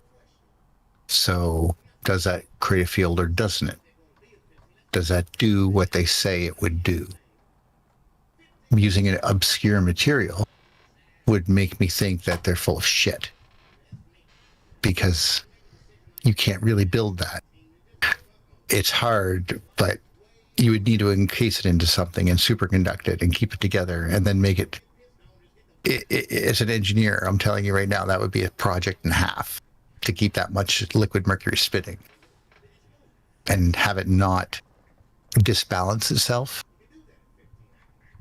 Get my meaning? Like in a centrifuge. Yeah. From memory, Neil, from memory, the thing to it is that it's a charge they're putting into the mercury, and this goes back to experiments that the Germans were doing till around the end of World War II. Yes, but that's also plasma. It's charged plasma. That's not. No, I'm not. I'm not even saying that. I'm simply saying that is hard to replicate on your own. So proving it just by doing it would be hard. Spinning a top and measuring it is relatively easy if you can get even a large top spinning. And then you could measure the degree on which the weight appears to be, or the mass appears to be lifted by putting it on a giant scale. Let's say one made for trucks. You know, you could do that. It's not in the realm of possibility, outside the realm of possibility to do that. Now, getting it spinning and doing it safely and not killing anyone. Now, there's the trick, because the moment you screw up, it goes flying. Right. Yeah. Not very. You know, and then it lands 2.5 miles away, embedded in some house. So there's that. But, you know, you could even get the principle of it, the thing of getting a small mass spinning in a relatively safe environment, would be the principle that you want to do. And does that effect occur? See what I mean? I don't know. No. I'm not arguing with any anecdotal evidence. I'm saying physically, can I do it? Can I build that? Like when someone asks me, what is a cloud? Okay, that's not. The answer is completely different depending on your point of view. And people come up with points of view. A cloud is just water vapor, someone might say. Okay, you know. But if you're an engineer, here's the question. Suspend 500 tons of water in the air without supports. Go. That's what I'm looking at. How do I do it? How do I build that in a laboratory? See what I mean? Well, I've got to change the water. I'm just saying. I get what you're saying. Yeah, the only way I can prove it is to do it. In theory, it's possible, but you're an evidentiary man, and if you can't replicate it, then you have questions. Yeah, but at the same time, that's an incredibly difficult thing to do. You're asking me to believe that the only way to do it is spinning mercury? But how could you even do that? Like, how would you put the mercury into such a state in which it is evenly distributed along the inside area of a 50,000 RPM rotating disk? As a physical engineer, I find that an incredibly difficult task without having the mercury slotched to one side or the other. The same problem that you'd have with it would require tomahawk. tubes. It would require tubes like a centrifuge to stay balanced. But even if you're doing that and keeping it spinning, okay, it can't just be jetted through tubes. It has to be spinning and using the centrifugal force to push things to the edge. That's just the 89% theory that he was just describing. If that's the case, then this thing has to be rotating. And if you even have one air bubble in that thing, it can go off center at 50,000 RPM and go flying. Well, much like it happens in an unbalanced centrifuge when you're spinning blood tubes. You get I get what you're getting at. Yeah. On a simpler layman's term level, I understand. Yeah. So you have questions. I have some questions, yeah. Basically, like someone asked me, did they fake the moon landings? And I went, let me hear. I immediately removed all the evidence that was bullshit and went for only the scientific facts. And almost all my questions were answered by knowing how they did the International Space Station. Once I learned how they kept that cool, most people think you freeze in space, but you don't. Problem with the space station is keeping it cool because you are just making heat. You're just a heat machine. You're just a heater, and there's no air outside to vent that heat, to cool down the spacecraft. It's said, what's the one thing you change about modern music consumption? That makes sense. It's like a thermos. Mm-hmm. So they use giant radiators and they use heat pumps and make them glow red hot. And they use radiative heat at 5.9 miles of it, square miles of surface area to blast that heat that just glows red hot up there. Just trying to keep that thing cool. Mm-hmm. To draw the heat towards the radiator to be expelled from the space station. Exactly. Just compress the water as the water gets hotter. It takes more energy, you know, and obviously it turns into steam, and they take that steam and blast it through these pipes, and the pipes heat this thing right up to like super hot degrees, and it just glows red, and that's how it's supposed to operate. There's a little bit of atmosphere that goes by, so it does pick up a little bit of that, but very minuscule at that altitude. So, and then of course learning, you know, how would they navigate? What would they need?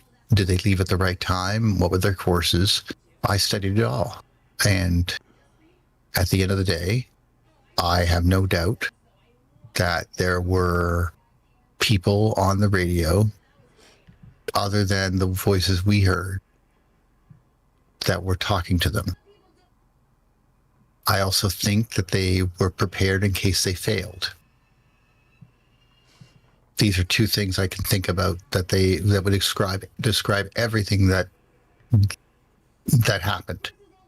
Like all of the conspiracy things, like, but they have this video of them faking it. But like, do you think they wouldn't make that before they left? Just in case? What if they turn around to take a shot and there's nothing there? Well, they would want to show something, right? Right. I know that sounds ridiculous, but they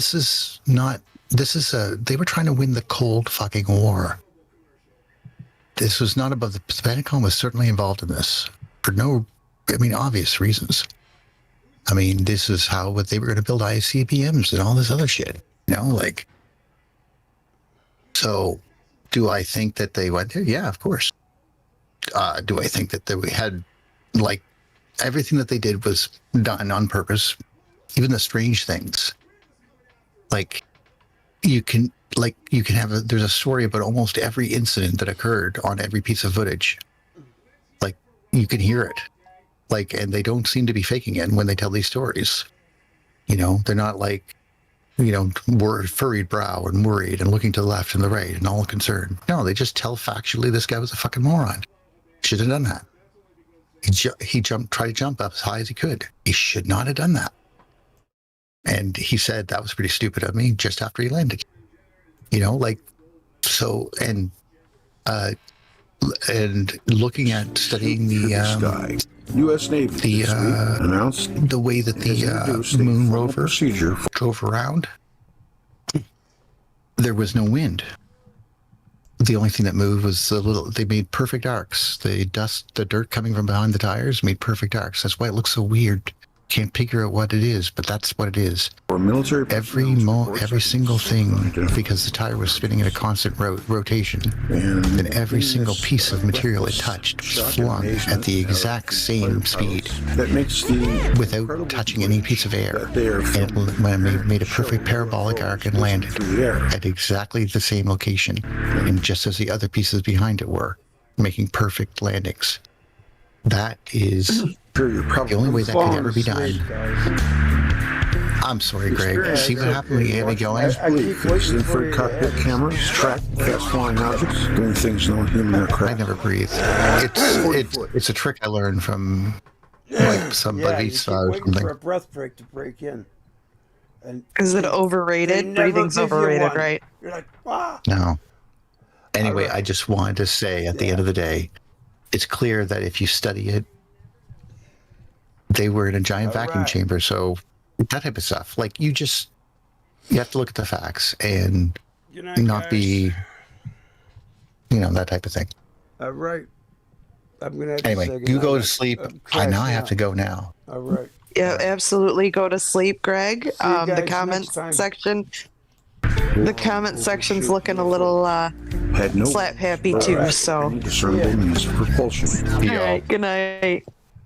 Yet they were seen to hover in the sky, halt suddenly, change direction as if it bounced off a wall, and instantly accelerated to hypersonic speeds. The objects were filmed at an incredible 5,000 miles per hour.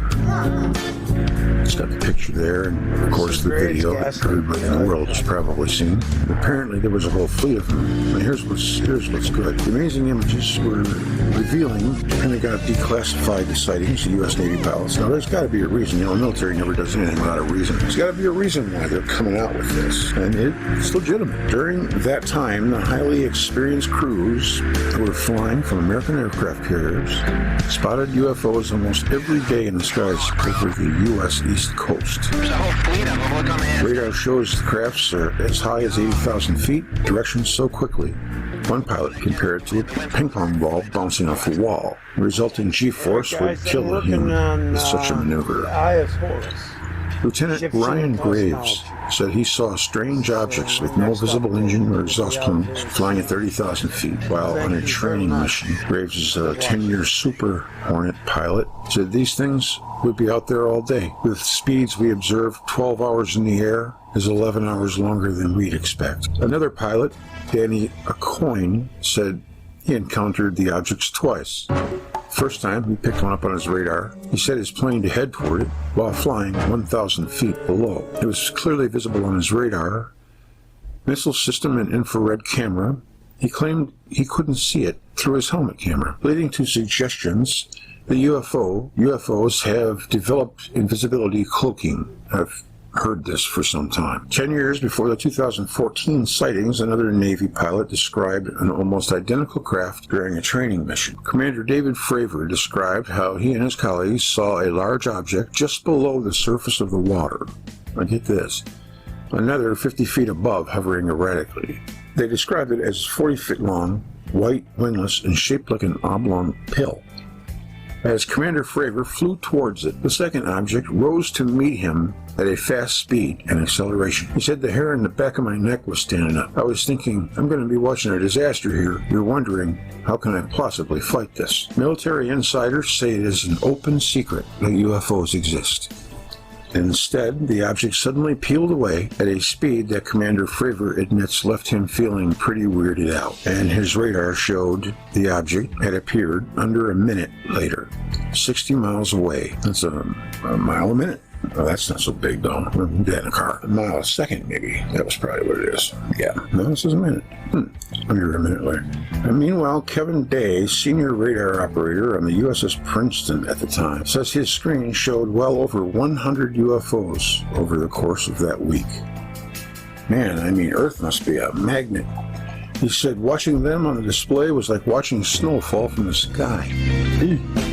Amid amazement at the extraordinary footage and first-hand witness accounts, the U.S. Navy announced it has introduced a formal yet secret procedure for military personnel to report sightings of UFOs.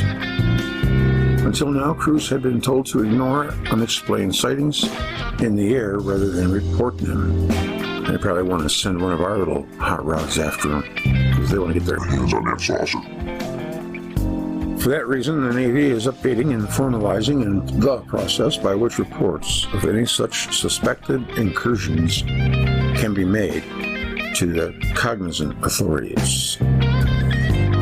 Pilots observing these craft after absolutely mystified and comes through clearly in their public statements. The issue is, why are they here? Where are they coming from? And what is the technology behind these devices that we are observing? That Fravor guy was on Joe Rogan, I heard. They're being awful liberal with that whole thing. It makes me think that that's just disinformation. They want us to be confused so we don't notice their TR3Bs. That's what I think. But hey, you never know. It could be true. They just want to make that line fuzzy.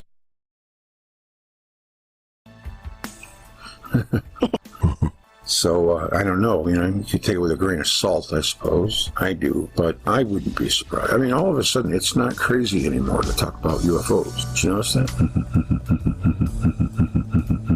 So, that is... I admit I have a weakness for weird thinking. The details of my life are quite inconsequential. For video games have come so far that I would think that some really advanced race of extraterrestrials could create their own gaming world where the creatures in the game are actually conscious. See where I'm going with this? We're a video game for extraterrestrials.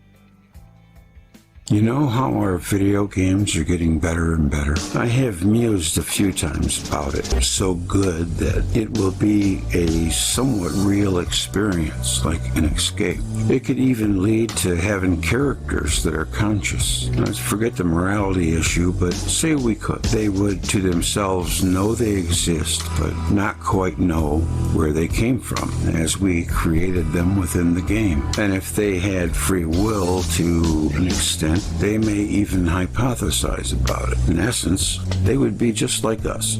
So I have to ask, are we an advanced ET civilization's high-tech video game? We don't know any of that stuff either. That's the thought of the day. And that will conclude the oddities section for the evening.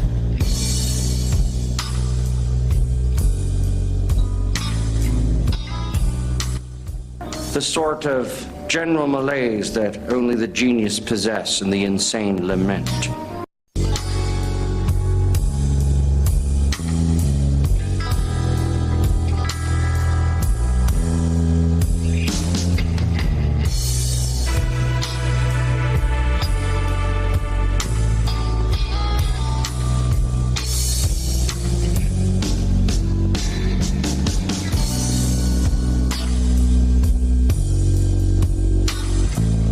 Well, that was fun.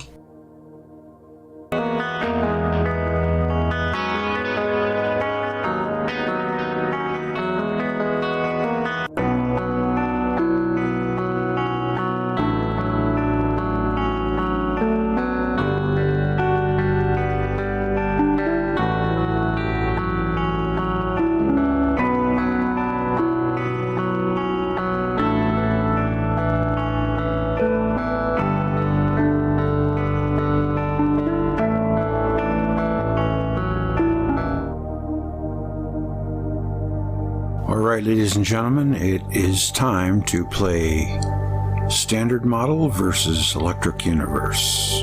Who gives the best explanation?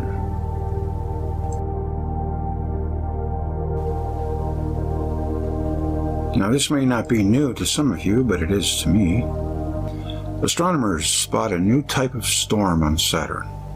Bigger than squalls, they are smaller than the planet's massive great white spots. Alright, good night, folks. Saturn saw some weird weather last year.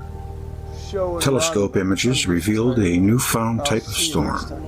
It raged near the planet's north pole in 2018. Researchers have just reported. This was November 18, 2019, so it can't be that old. Until now, astronomers had seen only two types of storm on this gas giant. Some were relatively small, about 2,000 kilometers, about 1,250 miles across. They appeared as bright clouds for a few days. More impressive have been Saturn's great white spots. These rare tempests are 10 times as large and can rage for months.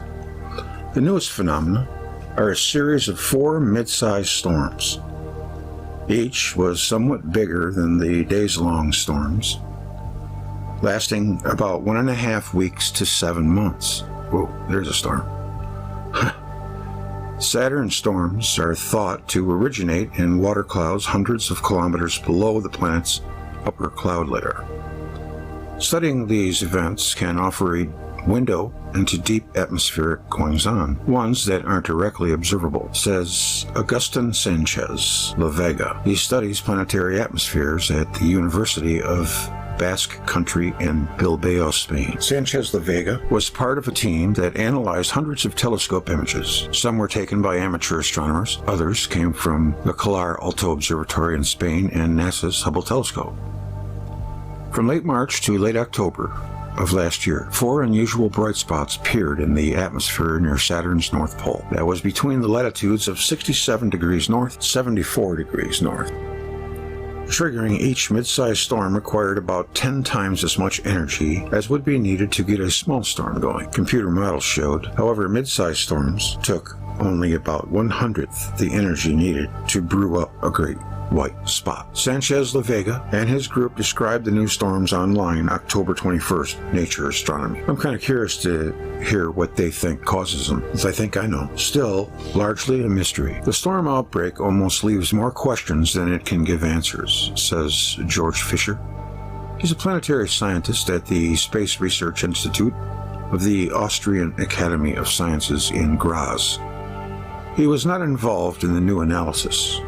In 2018, telescope images, for instance, don't show whether the newfound storms crackled with lightning. Small storms typically boast a few flashes per minute. The more energetic great white spots flash several times a second. Ooh, yeah, that's what I thought. If similar mid-sized storms appear in the future, Fisher says radio telescopes that monitor Saturn's tempests for lightning could look for whether the middling storms are more similar to their small or their giant counterparts. That might help scientists figure out how they form from electricity. The timing of the 2018 storms hints that they might have been a failed great white spot. These planetary scale storms have been observed only 6 times since 1876. Those few data points seem to indicate that great white spots form at around the same latitudes once every 60 years or so. The last time Saturn sported a far north great white spot near latitudes where 2018 storm quartet emerged was 1960. There you see a picture of the great white spots going up there in the northern hemisphere by the pole, April 1st, all the way to August 16th. I know that I heard of dragon storms. The storm actually looks like a dragon. And another in space spotted a series of storms near Saturn's North Pole. White spots indicated by black arrows. Not all of the storms were visible at once. The shortest lasted about 10 days. The longest raged for 214 days. These weather disturbances were larger than storms previously seen on the gas giant, but nowhere near as big as Saturn's rare great white spots. It's possible that a 2010 great white spot that formed further south took so much energy from Saturn's atmosphere that there was only enough left to fuel a few middling storms last year, Sanchez La Vega says. Well, it's a former star. It's got plenty of energy. But planetary scientist Robert West is skeptical that the 2010 great white spot could have interfered with storm activity so far north. He says that because gases swirling in Saturn's atmosphere at different latitudes tend to stay in their own lane, he instead suspects that last year's storm sequence was not a failed great white spot, but a whole different thing. West, who was not part of the new study, works at Caltech and NASA's Jet Propulsion Laboratory. Both are in Pasadena, California.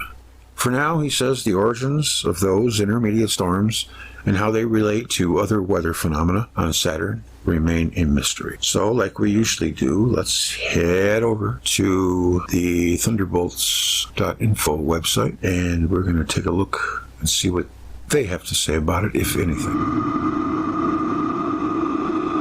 Point.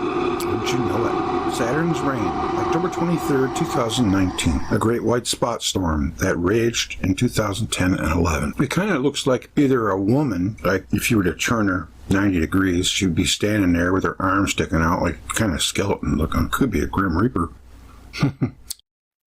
Or it's one of them dragon storms. That's what I'm talking about. Saturn is a violent electrical environment. Recently, planetary scientists announced a new type of storm swirling near Saturn's North Pole. Stephen Smith is on top of it. Robert West from Caltech and JPL says the origins of the storms and how they relate to other weather phenomena on Saturn are still mysterious. The planet Saturn could be thought of as the captain of its own solar system. With a family of 82 moons, Saturn emits more energy than it receives, 2.3 times more. So it is powered by another source. It is also probable that the interior of the planet has its own heat. There is good evidence that Saturn once existed as an independent body from the Sun. As such, it would have received more energy in the recent past, its power source usurped by the Sun.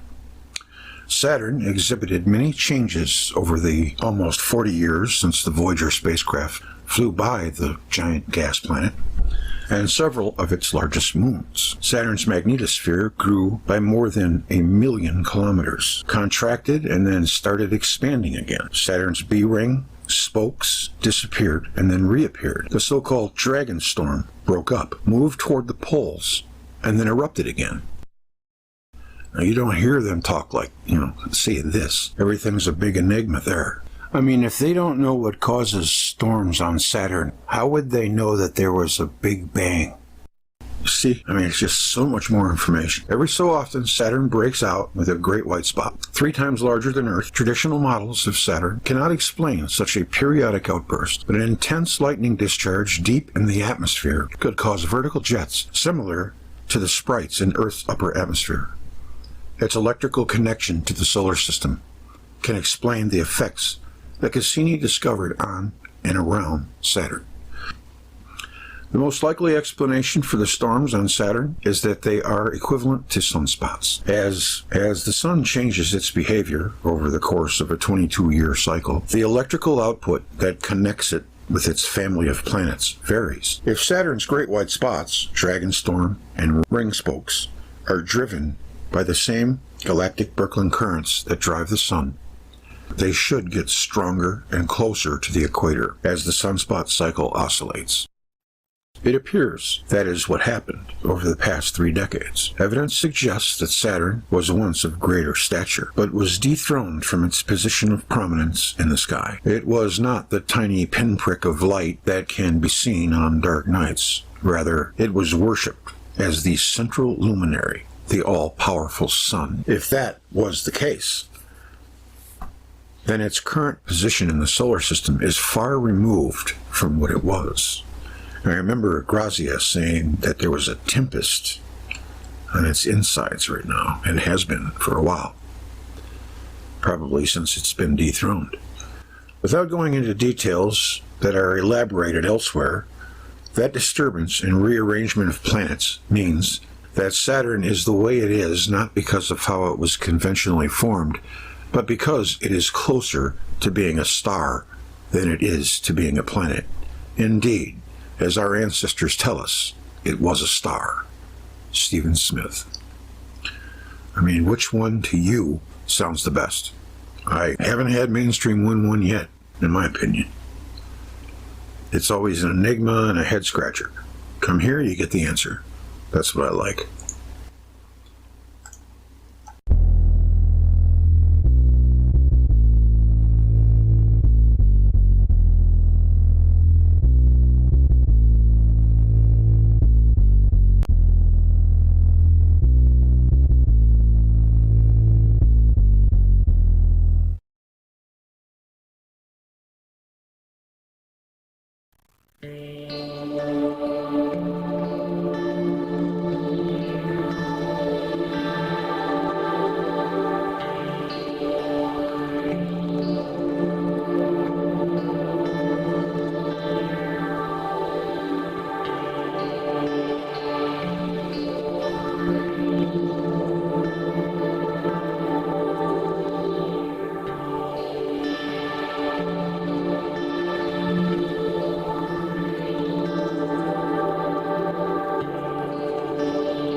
One of my favorite nebulas of all time, the famous Eye of God Nebula, I believe it is called the Helix Nebula, may actually be weeping tears of water. It's one of the most iconic celestial images in astronomy, the eye, like Helix Nebula. Ironically, the incredibly harsh conditions within this dying sun-like star,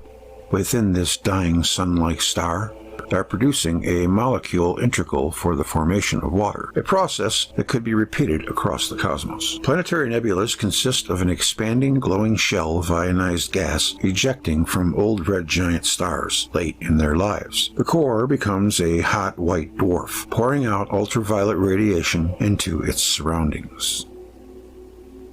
This radiation can be so intense that it can actually destroy molecules that have been thrown out by the star.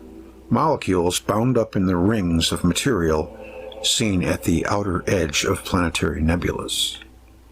Water-building molecule in Helix Nebula. Astronomers surmised that this harsh radiation restricted the formation of new molecules in those regions. But it now appears that this is not only incorrect, it may contribute to a process that generates a molecule responsible for the formation of water, a molecule known as OH+, a positively charged combination of a single oxygen and hydrogen atom. Oh, I said charged.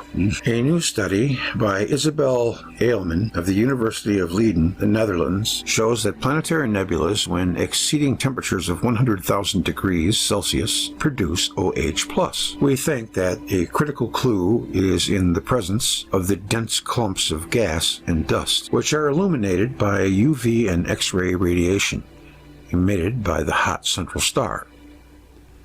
Noted Eilman in an ESA statement, this high-energy radiation interacts with the clumps to trigger chemical reactions that leads to the formation of the molecules. There's a beautiful picture of it. I mean, I have seen so many awesome pictures of it, and I don't use that word lightly. I mean, when I say awesome, I mean truly awesome. That is just so compelling. A separate study by Mireia Exeluz of the Institut de Ciencia de los Materiales de Madrid, Spain, focused on the Helix Nebula, one of the nearest planetary nebulas to our solar system, a distance of 700 light-years. This nebula, which burns at 120,000 degrees Celsius, contains a rich variety of molecules. Looking at Herschel data, Excelencia's team found OH+ in locations where carbon monoxide molecules, previously ejected by the star, are most likely to be annihilated by the strong UV radiation. Once oxygen atoms are free from the carbon monoxide, they're able to make the oxygen-hydrogen molecules, a process that bolsters the hypothesis that UV radiation promotes their creation. These studies are the first to show how planetary nebulas may seed the cosmos with OH+. I think that the reason why there are so many different pictures of it is because it's photographed in different light frequencies. An image of the Helix Nebula in the constellation Aquarius exposes more details of its electrical structure. The infrared image shows radio Birkeland currents called strands in the press release, crossing the concentric rings and converging on the central star. Will strands now replace the former stringy things? They don't know it's called Birkeland currents. They're either obtuse or ignorant, or corrupt, all three. Will strands now replace the former stringy things in the consensus lexicon? One can see especially well in high-resolution image that these currents consist of double filaments that spiral around each other and are evenly spaced around rings. Here you got PhDs, they see Birkeland currents, and they call them stringy things. Wouldn't that mean that it's open for someone on their side to say that they discovered it and name it after themselves? But they don't. Why is that? Well, I think it's because they know they're Birkeland currents. From an electric universe point of view, the image is looking down the axis of the hourglass-shaped galactic current that powers the star. If viewed from the side, the nebula would have a structure like that of the Ant Nebula. The hourglass shape is caused by the Bennett pinch, from which the star originated and accumulated its matter. The rings will constitute secondary circuits, subject to their own pinch effects, which explains the concentration of glowing matter in them. The outer ring especially appears to consist of double filaments that twist around each other, exactly what is expected of an electric current in magnetized plasma. The bipolar extension of luminosity in the radial filaments, to upper right and lower left, may indicate a diffusion of ring plasma into the further reaches of the hourglass. The apparent inner ring actually may be located on the far side of the star, symmetric with the outer ring located on the near side. If viewed off-axis, the structure would be similar to that of SN 1987A, a beautiful supernova. Or perhaps the inner ring is located closer to the star in a more constricted part of the hourglass.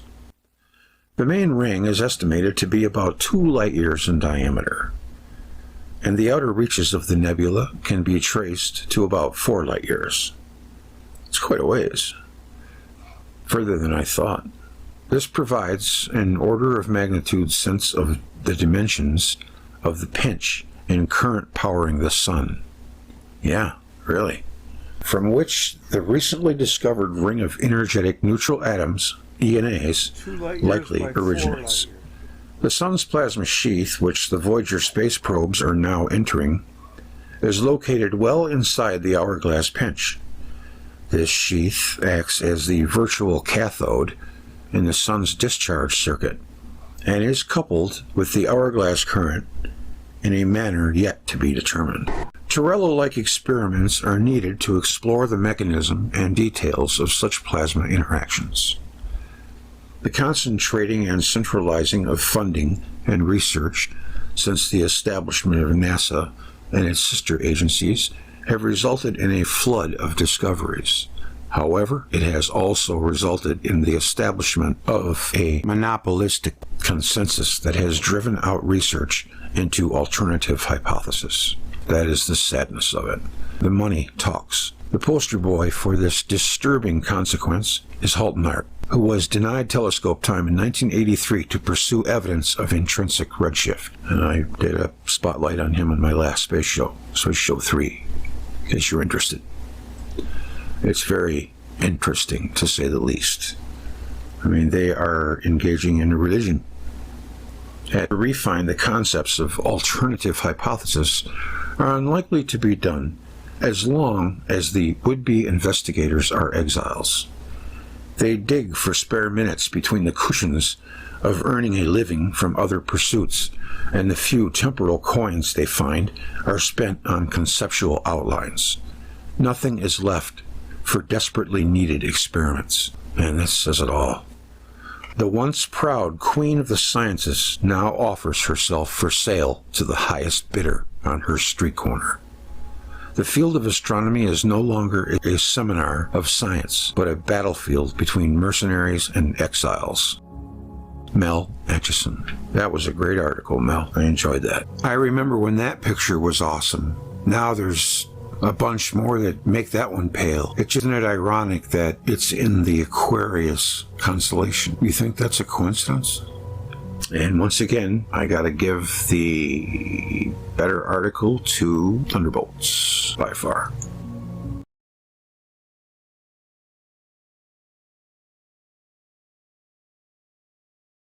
I could keep going, guys, but I'm crashing. I'm falling asleep. Thank you for watching. Good night. God bless. Happy New Year. I hope you just stay safe. I'll see you on down the road.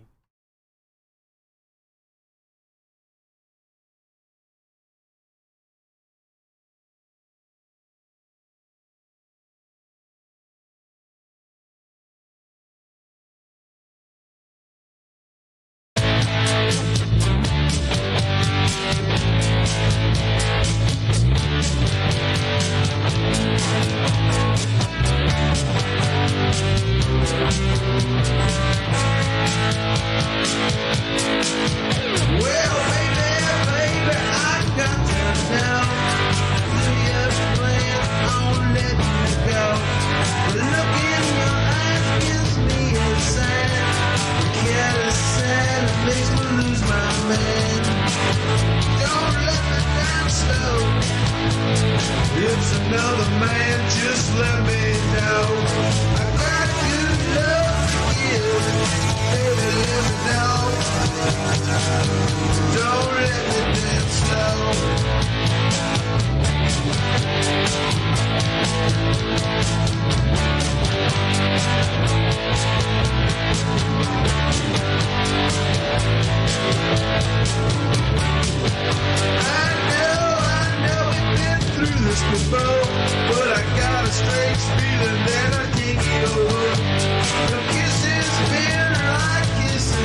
Had detected a 100-fold increase in the intensity of high-energy electrons from elsewhere in the galaxy, diffusing into our solar system from outside.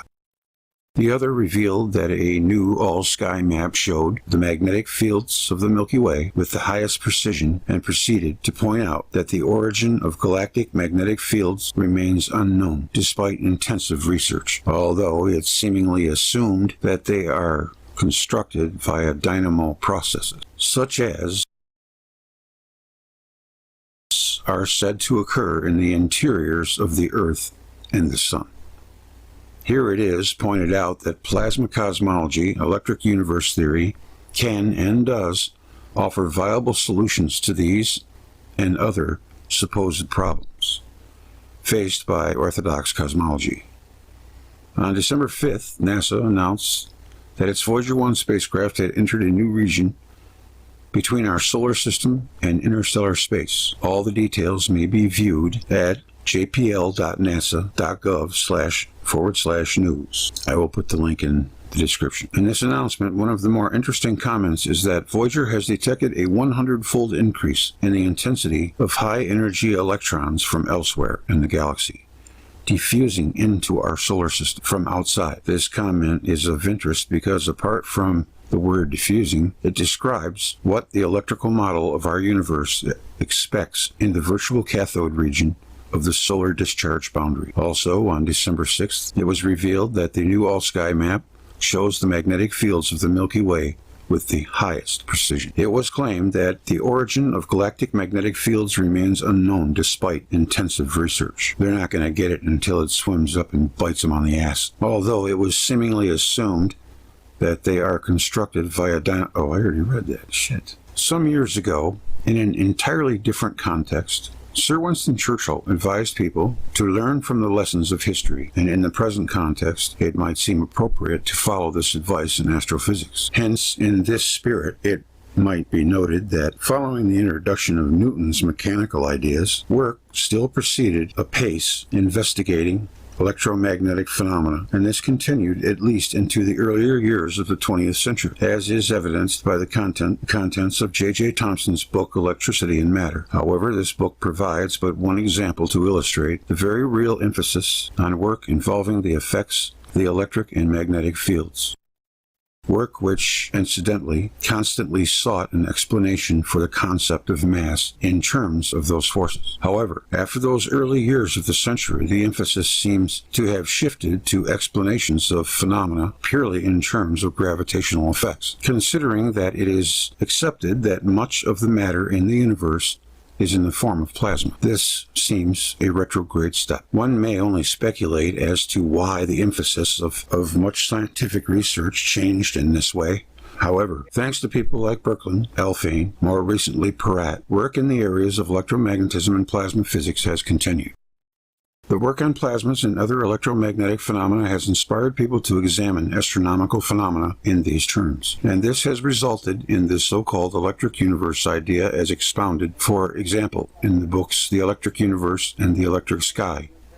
Reading through this material makes one immediately aware that just like accepted theory, the electric universe ideas are supported by computer modeling. But it is also able to draw on parallels between astronomical phenomena and plasma phenomena, observed in the laboratory. Admittingly, drawing such parallels involves scaling up tremendously, but assuming this is possible is little different from assuming that laws seemingly applicable here on Earth are also applicable in the solar system, and indeed throughout the universe. At least visually, some of the phenomena observed in the laboratory are very like what is observed by some of the most powerful telescopes. Electric currents in plasma naturally form filaments due to the so-called pinch effect of the induced magnetic field. Electromagnetic interactions cause these filaments to rotate about one another to form a helical Birkeland current filament pair, and this is very much the structure seen in the double helix nebula near the galactic center. Again, the Hubble image of the planetary nebula NGC 6751 looks remarkably like the view down the barrel of a plasma focus device. Examples such as these prove nothing but might awaken people to the possibility of alternative explanations for at least some astronomical phenomena. Much of the laboratory work originated with the work of Christian Birkeland more than 100 years ago. It was during his Arctic expeditions at the end of the 19th century that the first magnetic field measurements were made of the Earth's polar regions. His findings also indicated the likelihood that the auroras were produced by charged particles originating in the sun and guided by the Earth's magnetic field.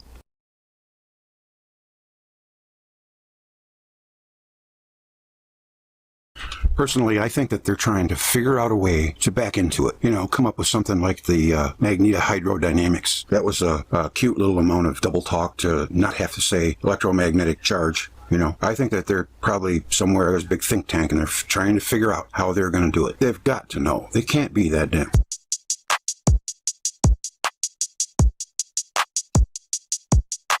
Is dark energy speeding everything up? January 6, 2020. Dark energy is considered a necessary adjunct to the Big Bang Theory because distant galaxies appear to be accelerating as they recede from Earth-based observatories. Recessional velocity is something that astronomers believe contributes to the redshift of those objects. Redshift is thought to indicate distance and velocity when applied to remote galaxies and galactic clusters. But as written before, what if redshift is a red herring?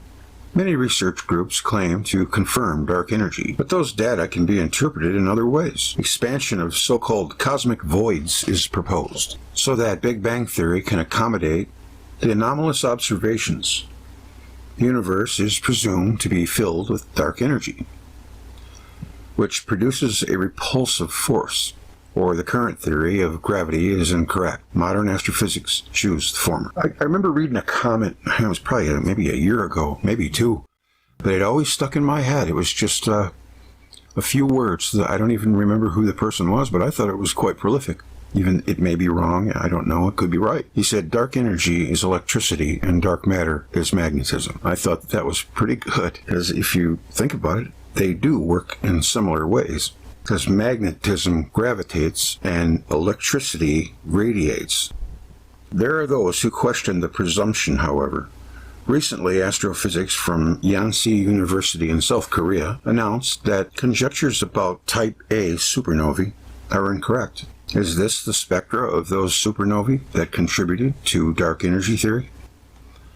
Adam Rees and Saul Perlmutter were studying type 1a supernovae because they are considered predictable. Their fluctuating magnitudes are supposed to be reliable indicators of a supernova's true brightness.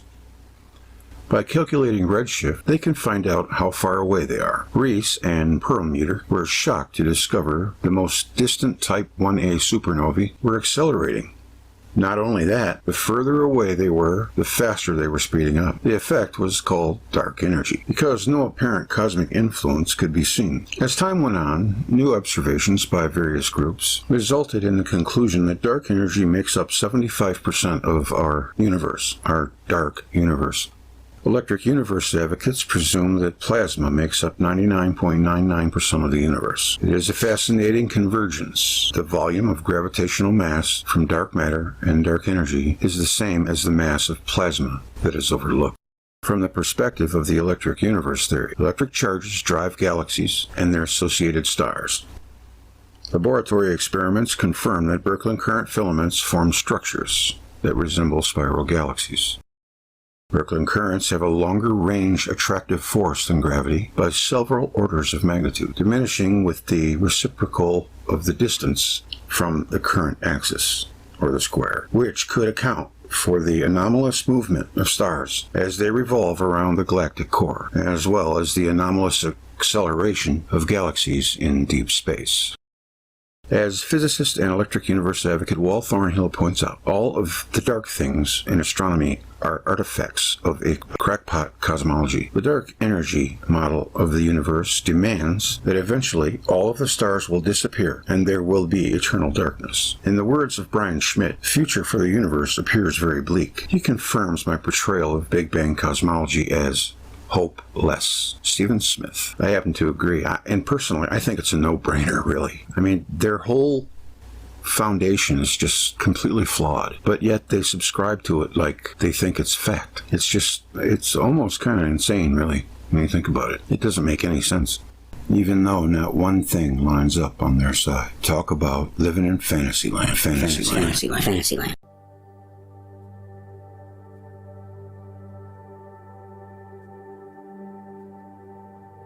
The Gnostics believed that we all have a divine spark within. The Gnostic mission was to liberate that spark, to provide us with the knowledge, lead us to the revelation that will help us to understand the true nature of things, not the illusory nature that's been created to hoodwink all of us. Something is at work that will not allow us to be blinded.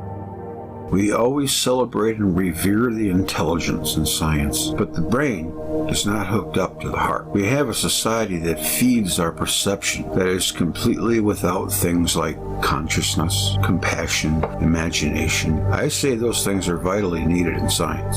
As Velikovsky said, today's science fiction is tomorrow's science fact. You have to have an imagination and consciousness. Today with humanity, as you should be able to see, there is a dramatic revival of Gnosticism away from orthodoxy, whether it's science or spirit, like the Gnostics claim. Counterfeit spirit hardened the hearts of humanity, is what David Icke says. We are moving away from that in droves. It is a matter of time. Sooner or later, we will stop worshiping the intellect and recognize the heart and soul. Compared to that, the intellect is the village idiot. Just like we don't need church hierarchy, we don't need scientific one either.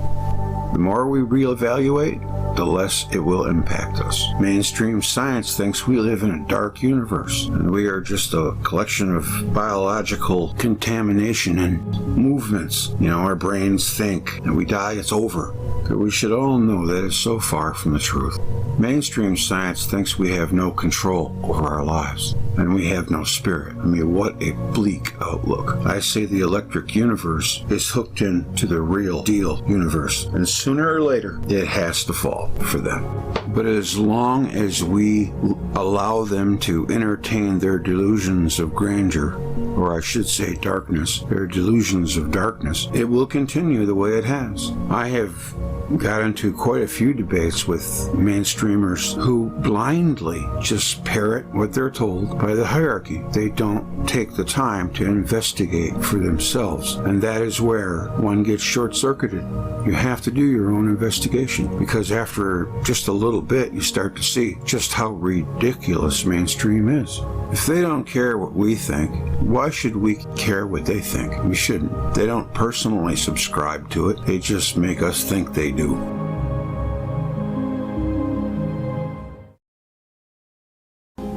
Hygeia may be the newest known dwarf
yourself another man, just let me know.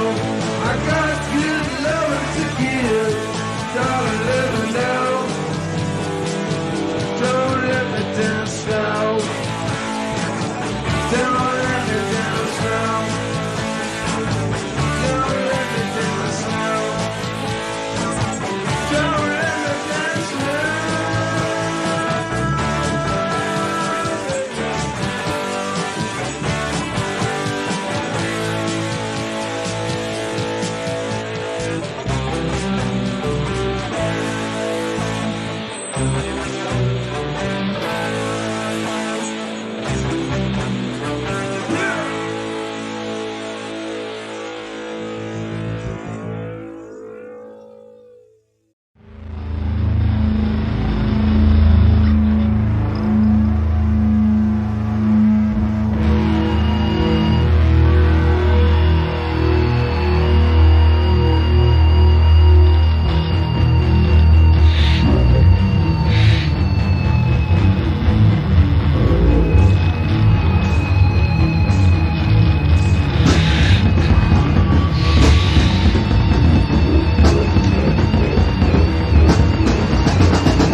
I threw the switch, Master.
Those of you that have hung out to the end, God bless you.